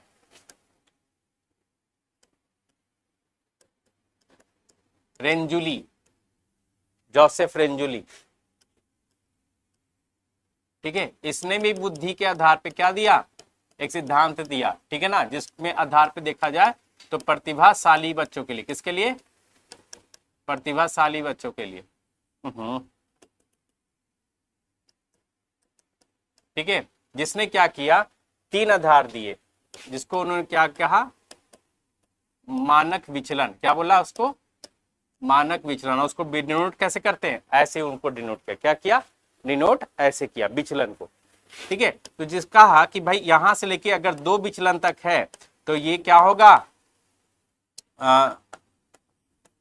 सामान्य होगा। क्या होंगे, सामान्य होंगे। ठीक है, फिर कहता है कि जब यहाँ 2 से प्लस होंगे लेकिन 3 से क्या होंगे, कम, यानी 1 मिनट रुक जाओ, 2 से लेके 2 प्लस होंगे तो ये क्या कहलाएंगे, क्या कहते हैं उसको,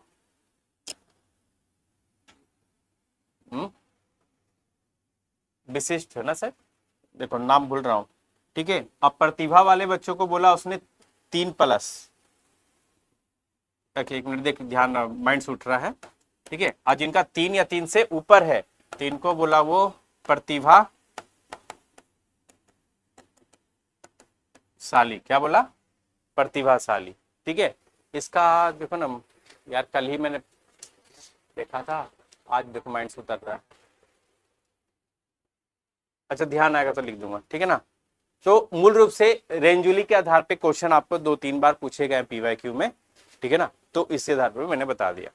ठीक है, तो आपको ध्यान रखना है इनके नाम। स्पीयरमैन ने कितने दिए, 2 कारक सिद्धांत दिए। कितने कारक, 2 कारक, जनरल टू स्पेसिफिक, जी से जनरल, एस से स्पेसिफिक। ठीक है, थर्स्टन ने प्राथमिक मानसिक के आधार पे दिया, योग्यता के आधार पे, जिसमें 7 प्रकार बताए। ठीक है, गार्डनर ने बहुबुद्धि सिद्धांत दिए, इसके 8 प्रकार बताए। स्टर्नबर्ग ने त्रिचापी बताए, विश्लेषणात्मक, सृजनात्मक व व्यवहारिक। फिर कहता गिलफर्ड ने बुद्धि संरचना सिद्धांत दिया, जिसमें विषय वस्तु, संक्रिया और उत्पाद। ठीक है, बस ये इतने से क्वेश्चन आपको मैक्सिमम मिलेंगे। ठीक है, ये बॉक्स अगर याद कर लीजिए तो आपका 2 क्वेश्चन फिक्स है खाली इस बॉक्स से, समझ गए, 2 क्वेश्चन, बुद्धि के सारे क्वेश्चन इसी पे निर्भर है, समझ गए। ओके, तो बस इतना याद रखिएगा। तो सिंपल सा रिवीजन देख लीजिए, याद रखने योग्य क्या क्या चीज है। तो भैया आईक्यू का फॉर्मूला, सामान्य आईक्यू कितना है, 90 से 109 या 110 बोल सकते हैं। हार्वर्ड गार्डनर कितने प्रकार के, 7 के। थर्स्टन ने कितने दिए, तो प्राइमरी मेंटल एबिलिटी कितनी बताई, 7 प्रकार की बताई। स्पीयरमैन ने जी और एस की बात कही। स्टर्नबर्ग ने 3 प्रकार की बुद्धि दिया। गिलफर्ड ने स्ट्रक्चर ऑफ इंटेलेक्चुअल मॉडल, जिसको कहते हैं बुद्धि संरचना सिद्धांत। आप प्रतिभाशाली बच्चे के लिए इनरिचमेंट और इंस्पिरेशन आवश्यक है, जो कि आपके शैक्षणिक पद्धति के आधार पर है ना, जिसके अंदर गिफ्टेड बच्चों के अंदर अवधारणा होनी चाहिए। ठीक है, तो वो चीज है, बाकी तो इधर और कुछ है नहीं। ठीक है, उसके आगे देखिएगा, फिर कहता है कि स्टर्नबर्ग ने क्या दिया, त्रिघटीय, तो इस कर दिया क्या, बात किए थे, नहीं किए थे। स्टर्नबर्ग ने जो 3 आधार दिए हैं, ठीक है ना, तो तीनों आधार देख लीजिएगा क्या क्या था। एक था अनुभवात्मक, जिसको एक्सपेरिमेंटल इंटेलिजेंस बोलते हैं, है ना, जैसा अनुभव करेगा बच्चा वैसा ही बुद्धि निर्माण करेगा। तो कहता है अनुभवात्मक बुद्धि वह बुद्धि जो अनुभवों पर आधारित होती है और व्यक्ति अपने अनुभवों से कुछ नया खोज करता है और नए खोज के आधार पर क्या करता है, कुछ नया निर्माण करता है। ठीक है, तो उसी को हम क्या करेंगे, अनुभवात्मक बुद्धि। फिर कहता है घटकीय बुद्धि। घटकीय बुद्धि मतलब जहां पे व्यक्ति क्या है, अपना कल्पना शक्ति से करेगा। किससे करेगा, कल्पना शक्ति से करेगा और बहुत कुछ सोच लेता है अपनी कल्पना करने के आधार पे, हम एक दिन प्राइम मिनिस्टर बनेंगे। ठीक है, तो ये हमारा क्या हो गया, कल्पना। अब उस कल्पना के आधार पे बच्चा क्या कर रहा है, अमूर्त बुद्धि का वाला बच्चा हो गया, है ना। अमूर्त काल क्या कहता है, बच्चा जब कल्पनाशील हो, सृजनात्मक क्रिया में भाग लेता हो। ठीक है, तो कहता है ऐसे लोग हर चीज के पीछे क्या करते हैं, कारण जानना चाहते हैं, है ना। तो क्वेश्चन सीधा कहेगा कि भैया अगर कोई बच्चा किसी हर विषय, वस्तु, समस्या समाधान या किसी भी चीजों के प्रति कारण जानने में उत्सुक है ना, तो वो अपनी कौन सी बुद्धि का प्रयोग कर रहा है, तो आंसर क्या हो जाएगा, घटकीय बुद्धि। या बच्चा कारण जानना चाहता है तो यह सिद्धांत किसके द्वारा प्रतिपादित है, यह किसको दर्शाता है, तो किसको दर्शा रहा है, स्टर्नबर्ग के बुद्धि का सिद्धांत को दर्शा रहा है। किसके बुद्धि को, स्टर्नबर्ग के बुद्धि को। ठीक है, कहता है संदर्भात्मक बुद्धि, कॉन्टेक्चुअल इंटेलिजेंस। कहता है कि व्यक्ति इसमें सूचनाओं को इस ढंग से उपयोग करने के में सफल होता है जिससे उसको अधिक से अधिक लाभ हो। यानी वो क्या करेगा, डेटा इकट्ठा करेगा, है ना, क्या करेगा, डेटा इकट्ठा करेगा। और डेटा इकट्ठा, सूचना मतलब इंफॉर्मेशन, ठीक है ना। जैसे आज के डेट में आईबी काम करता है, रॉ काम करता है, तो ये सब क्या करता है, इंफॉर्मेशन गैदर करता है अलग अलग जगहों से, और उसी के आधार पे क्या करता है, अपनी बुद्धि का प्रयोग करता है, ठीक है ना। तो वो चीज तो वही कर रहा है कि व्यक्ति इसमें सूचनाओं को इस ढंग से इकट्ठा करेगा, उपयोग करेगा, जिसमें वो क्या करे, अधिक से अधिक लाभ हो सके। और यह व्यक्ति क्या है, पर्यावरण के साथ साथ समायोजन रखते हैं और व्यवहारिक होते हैं। जैसे देखिएगा रॉ वाला एजेंट जो होगा, आईबी का एजेंट होगा, माहौल में ऐसे ढल जाएगा जैसे लगेगा कि वो आईबी का एजेंट है ही नहीं, है ना। जितने भी आपके जासूस लोग हैं वो क्या है, बेसिकली आपको ऐसे ढल जाएंगे जैसे दिखेंगे नहीं, कह रहे ये जासूस है कि नहीं, पता ही नहीं चलेगा आपको, ठीक है। तो ये किस चीज का यूज कर रहा है, बेसिकली संदर्भात्मक बुद्धि का प्रयोग, है ना। एग्जाम्पल लिखना है तो लिख सकते हैं इसमें, है ना। कौन हो जाएगा, जासूस लिख लीजिए, सबसे बेहतर कौन हो जाएंगे, जासूस करने वाले। बच्चे भी जासूस करते हैं कि नहीं, बच्चों को भेजते ना, जा तो बेटा देख के ये, तो बच्चा अपना बुद्धि उपयोग करता है ना, ठीक है, करता है कि नहीं, है ना। तो जाके फिर आके क्या करता है, जो जो देखता है, जो जो तो उसी में मिर्ची मसाला लगाया तो लगाया, नहीं तो अपने हिसाब से वो आके बाकी बता देता है। करते कि नहीं, किए कि नहीं किसी का जासूसी, है किए हैं, नहीं है यार, हम तो बहुत किए हैं, ठीक है। जासूसी करने में मजा आता था, करना चाहिए, ठीक है। फिर उसी में देखिएगा, अगर इसी की बात करें, मेथड ऑफ मेजरिंग इंटेलिजेंस, यानी बुद्धि को मापने की विधियों की बात करें, तो अलग अलग विधि नापते हैं। पहला व्यक्तिगत परीक्षा, है ना। तो व्यक्तिगत परीक्षा लेंगे, उसकी व्यक्तिगत जांच करेंगे, और जांच के आधार पे क्या करेगा, तो वही करता है स्टैनफोर्ड, क्या करता है, बीने टेस्ट लेने के लिए, क्या बात करता है, बीने टेस्ट, है ना, और वेक्सलर टेस्ट आदि, है ना। स्टैनफोर्ड करता है बीने टेस्ट या वेक्सलर टेस्ट के माध्यम से बच्चे का हम व्यक्तिगत परीक्षा कर सकते हैं, ठीक है।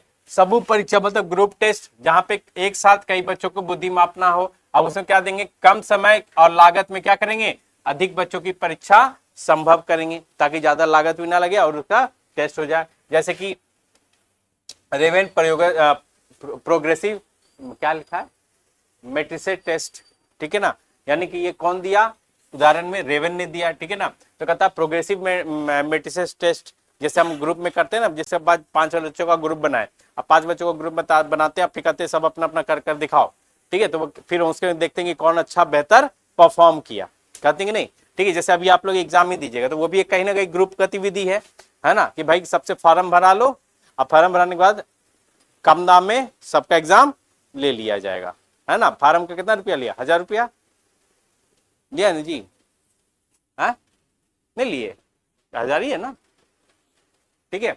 अगला है प्रेक्षण विधि। प्रेक्षण का मतलब क्या होता है, ऑब्जर्वेशन, यानी किसी को ऑब्जर्व करना है। जैसे देखो आस पड़ोस के लोगों को क्या करते हैं, हम ऑब्जर्व करते हैं कि कहीं कौन आया कौन नहीं आया, सब जानकारी उनके पास होता है ना। तो वो चीज कहता है कि शिक्षक द्वारा बच्चों के व्यवहार, कार्यशैली, समस्या समाधान आदि का क्या करते हैं, वहां पे हम अवलोकन करते हैं। क्या करते हैं, अवलोकन करते हैं, यानी बच्चा क्या कर रहा है ना। तो शिक्षक पढ़ा रहा था तो क्या करता है, अच्छा पीछे वाला बच्चा क्या कर रहा है, कुछ बोले या ना बोले, लेकिन क्या करेगा, देखता रहेगा, टटोलता रहता है ना। तो क्या कर रहे हैं, हम लोग कर रहे हैं। फिर उसी हिसाब से धीरे धीरे क्या करता है, बच्चे से बात करता है या समझता है या सिखाता है, ठीक है।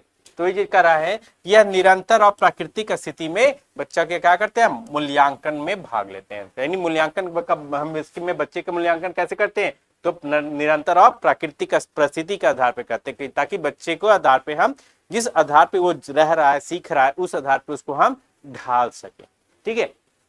फिर कहता है अभिलेख होती, अभिलेख मतलब केस स्टडी, बच्चे का केस स्टडी देंगे और उसके कहेंगे भैया इसमें अपना कुछ फैक्ट वगैरह निकाल के हमको बताओ, ठीक है। तो वही कहता है छात्र के जीवन के विभिन्न पहलुओं को विस्तृत अध्ययन करते हैं, जिसमें व्यक्तिगत इतिहास, रुचि, क्षमता, उपलब्धि, व्यवहार आदि पे हम क्या करते हैं, विश्लेषण का काम करते हैं। और केस स्टडी क्या है, विश्लेषण करना ही एक बेसिकली है ना, कि केस स्टडी को हमने पढ़ा, उसमें तर्क वितर्क किए, विश्लेषण किए, उसके आधार पर उसकी की फाइंडिंग हमने निकाल लिया, यानी उसमें क्या क्या विषय वस्तु है, ठीक है। और उसी के आधार को क्या करते हैं, संक्षेपण में करके हम लिख के दे देते हैं, ठीक है। फिर कहता है प्रदर्शन परीक्षण, परफॉर्मेंस टेस्ट लेंगे, है ना। तो क्या होता है कि भैया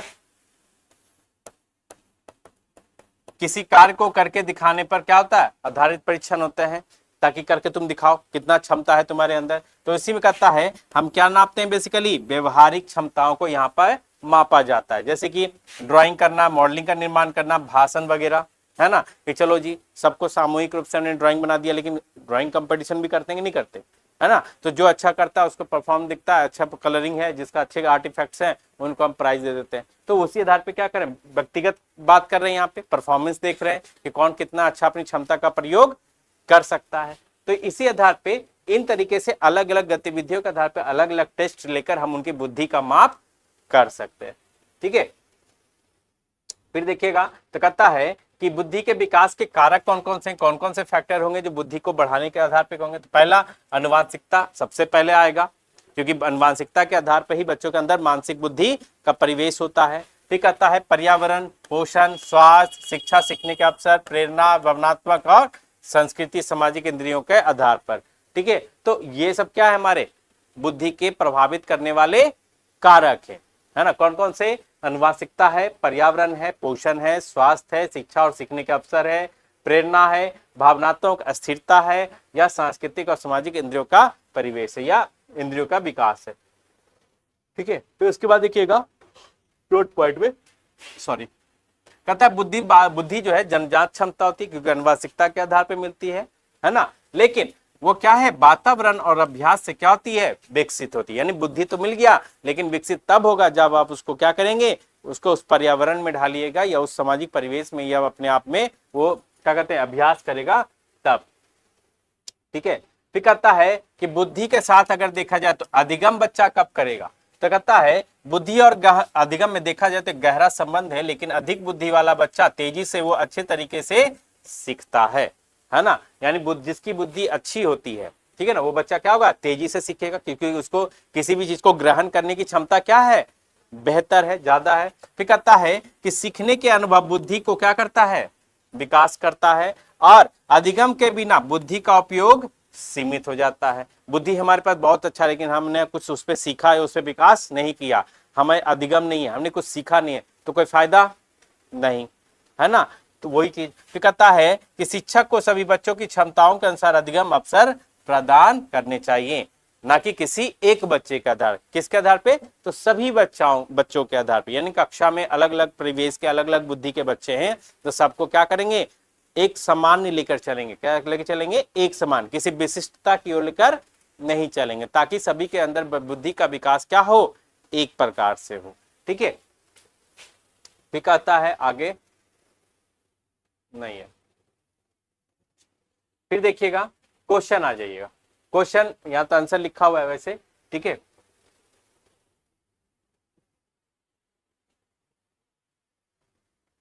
तो कहता है हार्वर्ड गार्डनर के अनुसार बुद्धि का कौन सा प्रकार स्वयं को समझने की क्षमता से संबंधित है। तो कौन सा है, स्वयं वाला कौन सा था, इंट्रापर्सनल। दूसरों से कौन सा था, इंटरपर्सनल, है ना, अंत व्यक्तित्व जिसको कहेंगे। ठीक है, फिर कहता है कि स्पीयरमैन ने द्विकारक सिद्धांत दिए, जी। तो जी का अर्थ क्या है, जनरल, ग्रुप, ग्रोथ, गिफ्टेड। तो क्या है, जनरल है, क्या है, जनरल। ठीक है, फिर कहता है कि निम्नलिखित में से कौन सी बुद्धि जो है संगीत से संबंधित है। तो संगीत वाला क्या हो जाएगा, म्यूजिकल। ठीक है, ये सब पीवाईक्यू में पूछा हुआ क्वेश्चन है, पहले बता दे रहा हूं। ठीक है, फिर थर्स्टन ने कितनी प्राथमिक मानसिक योग्यताएं बताई। तो भैया 7, सीधा सीधा क्वेश्चन पूछता है। ठीक है, फिर कहता है किस सिद्धांत के अनुसार बुद्धि एक सामान्य कारक तथा कई विशिष्ट कारकों का एक समूह है। तो कहता है एक सामान्य कारक, ध्यान दीजिएगा, एक सामान्य और एक विशिष्ट, जनरल और स्पेसिफिक की बात कर रहा है। किसकी बात कर रहा है, जनरल और स्पेसिफिक की। तो जनरल और स्पेसिफिक किसके द्वारा दिया गया है, स्पीयरमैन के द्वारा। ठीक है, इसी देख के अभी थे ना पीछे, बढ़ता है जी, गलती हो गया, आंसर की नहीं रखना चाहिए था। ठीक है, आईक्यू का सूत्र क्या है, तो MA/CA। ठीक है, यदि कुछ बालक के मानसिक आयु 12 वर्ष तक, कालानुक्रमिक आयु 10 वर्ष, तो उसका आईक्यू क्या होगा, जल्दी बताइए कितना होगा, 120। ठीक है ना, ये सब क्वेश्चन पूछे हुए क्वेश्चन है। ठीक है, फिर कहता है प्रतिभाशाली बच्चे जो होंगे आईक्यू समानता कितनी होगी, 130 प्लस, है ना।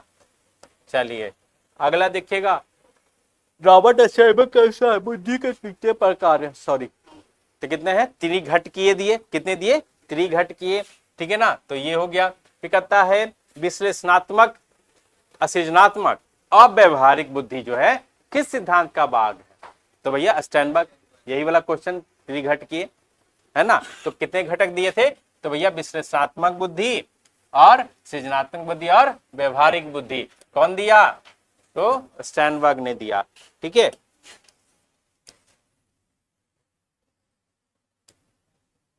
चलिए कौन सी बुद्धि प्रकृति एवं पर्यावरण से समझने की है? तो भैया कौन हो जाएगा? नेचुरलिस्टिक, प्रकृतिवादी, है ना। फिर कहता है दूसरों को समझने और उनसे संबंध स्थापित करने की क्षमता किस बुद्धि का उदाहरण है? तो दूसरों के आधार पे, दूसरों क्या गया? इंटरपर्सनल। अगर वही होता खुद से तो स्वयं का, तो क्या हो जाता? इंट्रापर्सनल। ठीक है, लिंग्विस्टिक में भाषा ही आ जाता, और एग्जिस्टेंस में क्या हो जाता कि हम ईश्वर पे का बात कर रहे हैं, साधु संत की बात कर रहे हैं, तो क्या हो जाता?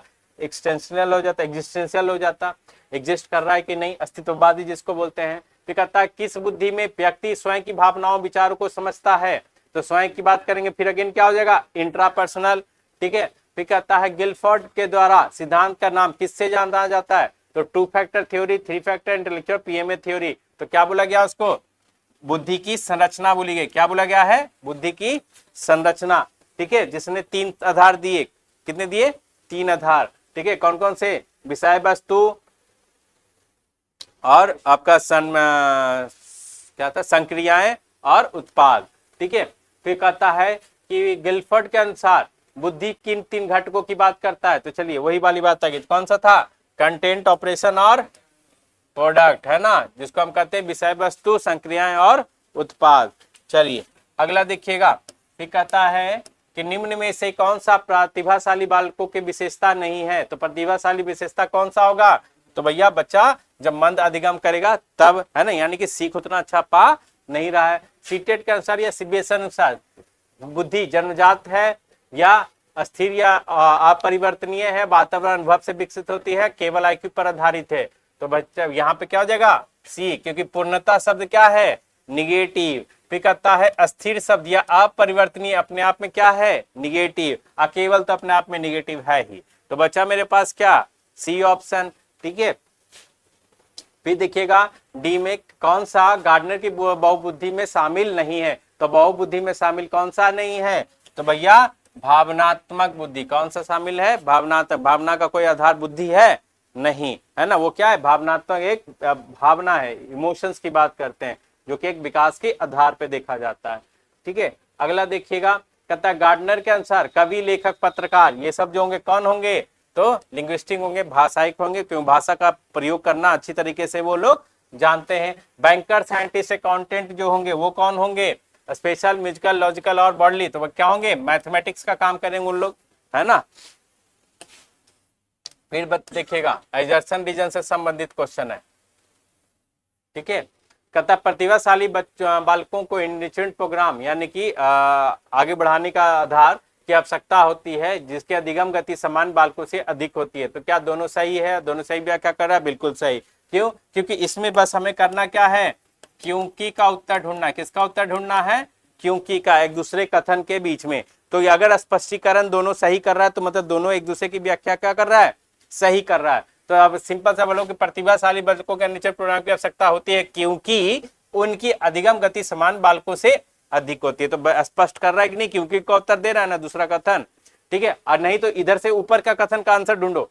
उन अधिगम गति समान बालकों में अधिक होती है क्योंकि प्रतिभाशाली बालकों के अंदर निश्चित प्रोग्राम की आवश्यकता होती है। तो दोनों देखा जाए दोनों एक दूसरे का स्पष्टीकरण दे रहा है कि नहीं कर रहा? क्योंकि का उत्तर दे रहा है ना। ठीक है, फिर कहता है गार्डनर के बुद्धि को एकल क्षमता नहीं माना गया, उन्होंने बुद्धि के अनेक प्रकार बताए। तो क्या दोनों सही है? तो बिल्कुल सही। गार्डनर ने कितनी बताई है? 8। कितने बताए हैं? 8। एकल नहीं बताई है। ठीक है ना, तो ये भी सही हो गया। उन्होंने बुद्धि के अनेक प्रकार बताए, दोनों सही। तो दोनों क्या है? व्याख्या भी सही हो जाएगी।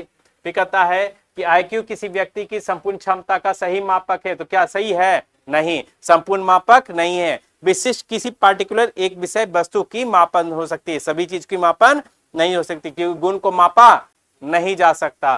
ठीक है, तो कहता है क्या हो जाएगा? सी नंबर। ए गलत हो जाएगा, आर क्या हो जाएंगे? सही। फिर कहता है स्पीयरमैन के अनुसार, ठीक है, विशिष्ट कार्यों के लिए उत्तरदायी कारक कौन होगा? तो विशिष्ट किससे होता है? एस से। असामान्य किससे होता है? जी से। ठीक है ना, याद रखिएगा। फिर कहता है सीटेट में बहुबुद्धि सिद्धांत का प्रमुख शैक्षणिक निहितार्थ क्या है, तो सभी बच्चों को एक ही प्रकार से पढ़ाना, बच्चों को विविध क्षमताओं को पहचानना। केवल केवल तो ऐसे ही खत्म हो गया, ठीक है ना, क्या हो गया, केवल खत्म हो गया। अब कहता है एक ही प्रकार से पढ़ाना, तो क्या गलत हो जाएगा, है ना। एक अपने आप में निगेटिव है और ही भी अपने आप में क्या है, निगेटिव है। तो बच्चा क्या मेरे पास, बी ऑप्शन, ठीक है ना, क्या बचा, बी ऑप्शन, ठीक है। तो यही आपका नीचे रिवीजन नोट्स है, ठीक है। और रही बात अगला, ठीक है ना, हाँ अगला से क्वेश्चन आंसर की नीचे है। आप बताइए जी, पहला ऑप्शन का बताओ, निम्न में से कौन सी बुद्धि शरीर के गतियों के नियंत्रण और समन्वय से संबंधित है। कौन होगा, बी। चलिए अच्छा, वैसे सॉल्व करके दिखाइए तो कॉपी में बड़ा 5 मिनट में। हाँ हाँ, खाली आंसर मारो ना, मोबाइल में भेजा हुआ है। हाँ? मोबाइल में भेजा हुआ है, खाली आंसर की नहीं देखना। अच्छा अच्छा कोई बात नहीं, काम करना, इसको घर पे बना लेना, ठीक है, लेकिन बिना देखे। 3 खंड में है, एक वन लाइनर में है, एक एडजस्टन रीजन में है, एक कथन आधारित है, और एक आपका मैच ऑफ द फॉलोइंग है, और एक केस स्टडी आधारित है। आंसर नहीं देखना, लेकिन बनाना जब। अच्छा चलो पहले नीचे चलते, बना ही लेते, रुको रहने दो, तुम लोग भरोसा ना हमको। हाँ ठीक है। अब कहता है पढ़ो, राहुल एक 10 वर्षीय छात्र है, उसने लिखित परीक्षाओं में औसत है, लेकिन उसे मशीनों की खोलना जोड़ना बहुत पसंद है, ठीक है। तो कहता है यह मॉडल बनाता है और व्यवहारिक गतिविधियों में आगे भी रहता है, और शिक्षक उसे विज्ञान प्रदर्शनी में भाग लेने के लिए भी अच्छा मानते हैं, यानी कहा जाता है उसे एक नवाचार मॉडल भी बनाया गया और प्रथम पुरस्कार भी प्राप्त कर लेता है। तो कहता है राहुल किस प्रकार की बुद्धि में प्रयत्न है, भाषाई, स्थानिक या तार्किक गणितीय। हाँ तार्किक गणितीय होगा। चलिए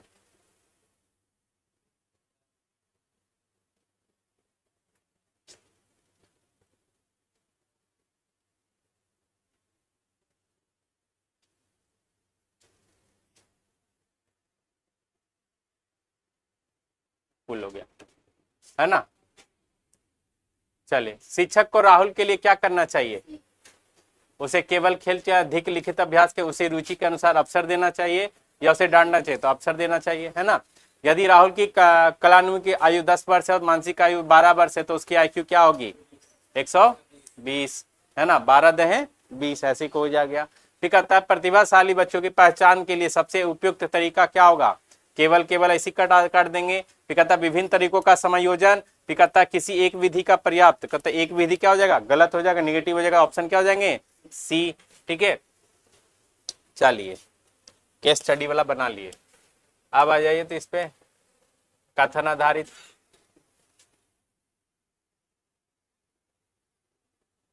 हाँ ठीक है, इसमें भी लिखा है, सिचुएशन दिया है, उसी के आधार पर है। पढ़ लीजिए क्वेश्चन, फिर हम बाद में पढ़ते हैं क्वेश्चन। पढ़ लिए, कथन ऊपर वाला पढ़ लिए ना, ये वाला। चलिए कहता है यह स्थिति किस सिद्धांत को समर्थन करती है, स्पीयरमैन के सिद्धांत, थर्स्टन की, गार्डनर की, या गिलफोर्ड की। ठीक है, तो गणित में अच्छा की बात करते तो ये सब वगैरह क्या है, गार्डनर का बहुबुद्धि सिद्धांत की बात कर रहा है ये, है ना। भाषाई बुद्धि संबंधित गतिविधियों कौन सी होगी, फुटबॉल, नृत्य, निबंध या चित्र लिखना, तो निबंध। चित्र बनाना क्या हो जाएगा, स्थानिक बुद्धि, है ना। फुटबॉल खेलना क्या हो जाएगा, शारीरिक वाला, और आपका नृत्य क्या हो जाएगा, म्यूजिकल हो जाएगा, है ना। फिर कहता है बुद्धि में नेता बनने की क्षमता अधिक होती है, किसके अंतर, कहा गया, अंतर व्यक्तित्व, है ना, इंटरपर्सनल, ठीक है ना। अगला, शिक्षक को मूल्यांकन करने के लिए विधि कौन सी अपनानी चाहिए, कहता केवल लिखित, विनिमय विधियों का उपयोग, केवल, तो भाई कौन होगा, विभिन्न विधियों का उपयोग, विभिन्न वाला हो गया। फिर कहता यह स्थिति क्या दर्शाती है, सभी बच्चे समान है, विधिविध केवल एक ही है, प्रत्येक बच्चे बुद्धि अलग अलग प्रकार की होती है, तो बिल्कुल अलग अलग होती है, क्योंकि यहाँ पे हो गया एकमात्र, यहाँ हो गया एक ही, यहाँ क्या हो गया सभी, है ना। ये सब क्या हो गया, निगेटिव पॉइंट हो गया, ठीक है। चलिए एडजस्टन रीजन बताइएगा। स्टर्नबर्ग के अनुसार बुद्धि 3 प्रकार की है, तीनों प्रकार की बुद्धि एक दूसरे से स्वतंत्र है, तो बिल्कुल नहीं, है ना। तो क्या हो जाएंगे, ए सही, आर गलत। फिर कहता है बहुबुद्धि सिद्धांत शिक्षा में व्यक्तिगत विभिन्नताओं को समझने में सहायक होता है, बिल्कुल सही। फिर कहता है यह सिद्धांत केवल मेधावी छात्रों को लागू होता है, बिल्कुल गलत। तो यहाँ पे क्या हो जाएगा, ए सही, आर गलत। फिर कहता है कि आईक्यू केवल व्यक्ति की तीन क्या है आधारों पर विभाजित किया गया है। अब व्यक्ति एक कठिन संकल्पना, मानसिक विषय वस्तु, संक्रिया और उत्पाद शामिल है। तो आईक्यू को व्यक्ति के तीन आधारों पे विभाजित किया गया। तो बिल्कुल देखा जाए तो स्पीयरमैन का सिद्धांत देखो तो तीन घटकीय दिया ना जी, है ना। तो तीनों में क्या दिया है, विषय वस्तु, संक्रिया और उत्पाद पे दिया। तो दोनों क्या है, तीनों एक सही व्याख्या है, ठीक है ना। चलिए आगे आ जाइएगा, ये सब कथन कारण वाला। चलिए पहला क्वेश्चन बताइए, शरीर की गति है, तो शरीर के क्या जाएंगे, शारीरिक, ठीक है ना। अगला बताइए, गिलफर्ड के सिद्धांत के अनुसार बुद्धि का कौन सा घटक यह दर्शाता है कि वह क्या सोचते हैं। सोचने के आधार पे कह रहा है कि कौन सा घटक दिखाता है कि वह हम क्या सोचते हैं। क्वेश्चन यहाँ पे है ऑपरेशन।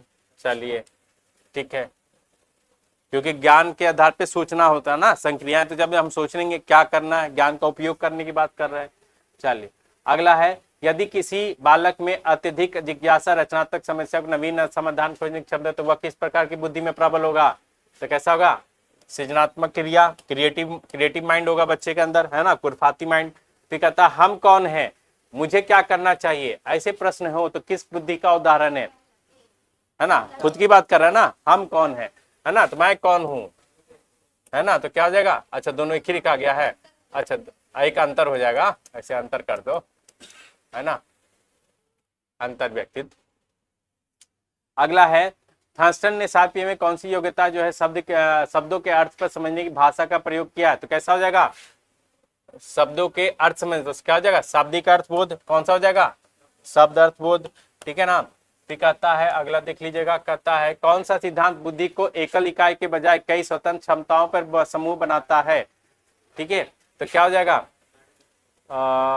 एकल इकाई के बजाय सभी स्वतंत्र क्षमताओं का, हाँ तो क्या हो जाएगा, गार्डनर, क्योंकि सभी को क्या किया है, 8 भागों में बांटा है, ठीक है ना। फिर कहता है निम्न में से कौन सा युग में सही मिलान दर्शाता है। तो सही मिलान कौन सा है आपस में, तो अकाउंटेंट क्या स्पेशल है, नहीं, है ना। स्थानिक बुद्धि नहीं है, स्थानिक बुद्धि क्या होगा, चित्रकार हो गए, है ना, या फिर मूर्तिकार हो गए, ये सब हो गए। सिंगर क्या हो, लॉजिकल नहीं होगा, क्या हो जाएगा, स्पेशल में आपका सी हो जाएगा, क्या हो जाएगा, नहीं सॉरी, हाँ ठीक है, स्पेशल में सी हो जाएगा, ठीक है, आर्किटेक्ट है ना, ठीक है। अगला है, कौन सा कथन गिलफोर्ड के सिद्धांत के आलोचना को सही दर्शाता है। तो यह सिद्धांत अत्यधिक सरल है, यह सिद्धांत के मापन का कोई तरीका नहीं बताया गया, यह केवल एक ही कारक है, यह प्राकृतिक नहीं है, ठीक है। गिलफोर्ड ने आलोचना क्या है, आलोचना पूछ रहा है, ध्यान दीजिएगा, आलोचना है,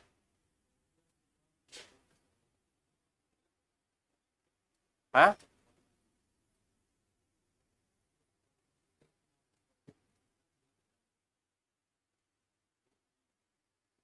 जल्दी बोलो, बी,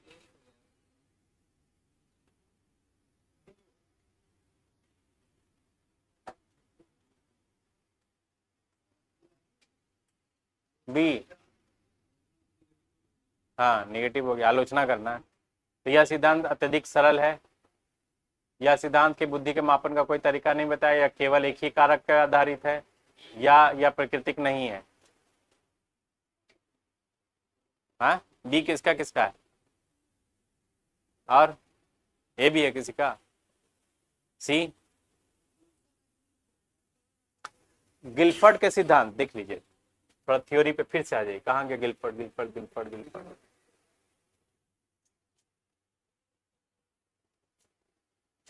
ये था गिलफर्ड। 3 आधार दिए, हम क्या जानते हैं, हम क्या करते हैं, उत्पादन के आधार पे, यानी 3 सिद्धांत, विषय वस्तु, संक्रिया और उत्पादन, है ना। तो ये कहता है किसके अनुसार, तो मानसिक योग्यता के मुख्य रूप बताए हैं 3, ठीक है। तो कहता है उसी आधार पे कि गिलफर्ड के जो सिद्धांत है उसका आलोचना को सही दर्शाता कौन है, यह सिद्धांत अत्यधिक सरल है, या यह सिद्धांत के बुद्धि के मापन का कोई तरीका नहीं बताया गया, जबकि बुद्धि के मापन के 3 घटक ये दिए ना यार उसने।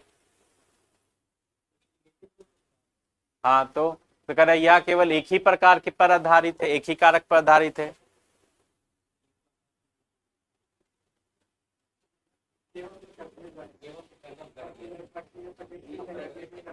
हे भगवान, हाँ बी होगा।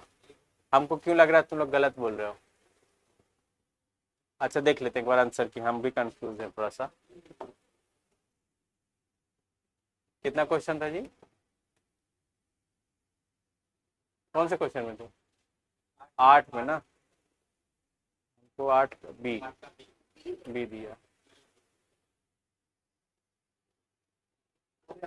अच्छा उसने आधार घटक दिए ना, त्रिज्या, कोई मापन नहीं दिया ना, मापन का इकाई नहीं दिया उसने। ठीक,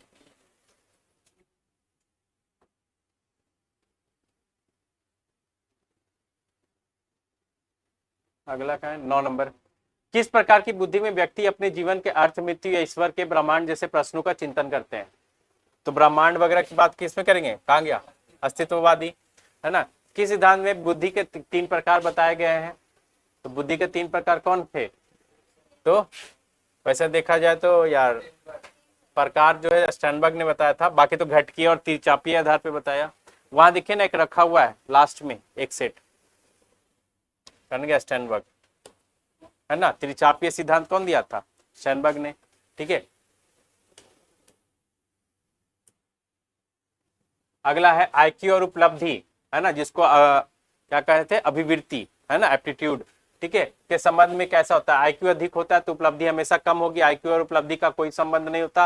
आईक्यू अधिक होने पर उपलब्धि अधिक होने की संभावना रहती है, या आईक्यू अधिक होने पर उपलब्धि हमेशा निरस्त रहती है? तो भैया संभावनाएं अधिक रहती हैं। फिर कहता है प्रतिभाशाली बालक की एक प्रमुख विशेषता कौन सी नहीं है? तो औसत से कम धैर्य, है ना। फिर कहता है कौन सी बुद्धि दूसरों के साथ प्रभावी संबंध बनाने और सहयोग करने के से संबंधित है? तो दूसरों के साथ कौन सा हो जाएगा? अंतर व्यक्तित्व, ठीक है ना।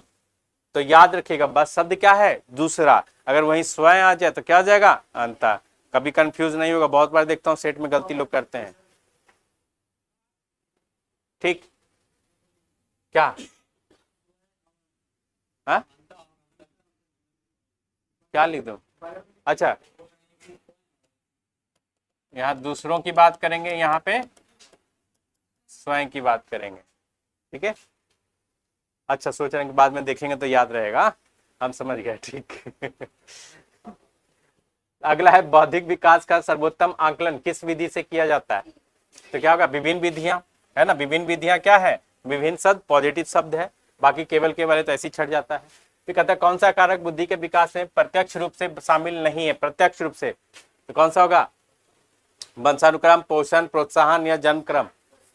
प्रोत्साहन, है ना, क्योंकि भाई अनुवांशिकता का आधार पे भी क्या है? बुद्धि आपके देखने को मिलते हैं, लेकिन प्रोत्साहन का कोई आधार नहीं होता, ठीक है।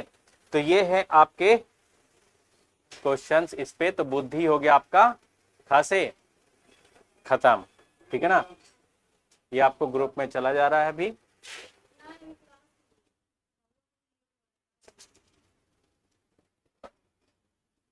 अब आएगा अधिगम, लेकिन अधिगम से, हाँ पहले अधिगम पढ़ाएंगे, उसके बाद अधिगम के विकार पढ़ाएंगे, ठीक है ना। नहीं, लेकिन अधिगम से पहले समावेशी शिक्षा वाला आधार देखना। अधिगम से पहले समावेशी शिक्षा शाम में, वो भी सर से बात कर लेते हैं, फोन करना पड़ेगा ना। हाँ बोलिए। ये ग्रुप में शेयर होता है, ग्रुप में जुड़ जाइएगा।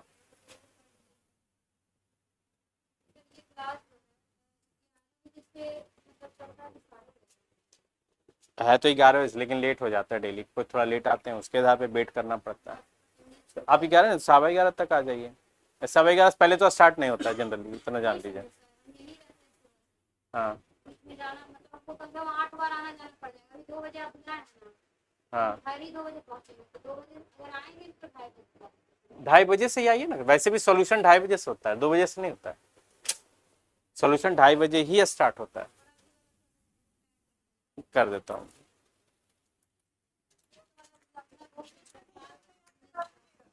क्या क्या ग्रुप में? अच्छा वो 4 बजे बोला ना, हाँ वो पक्का डल जाएगा। वो अभी मैं ऐड कर दूँ वहां से, पंखा वंखा ऑफ कर देना छोटू।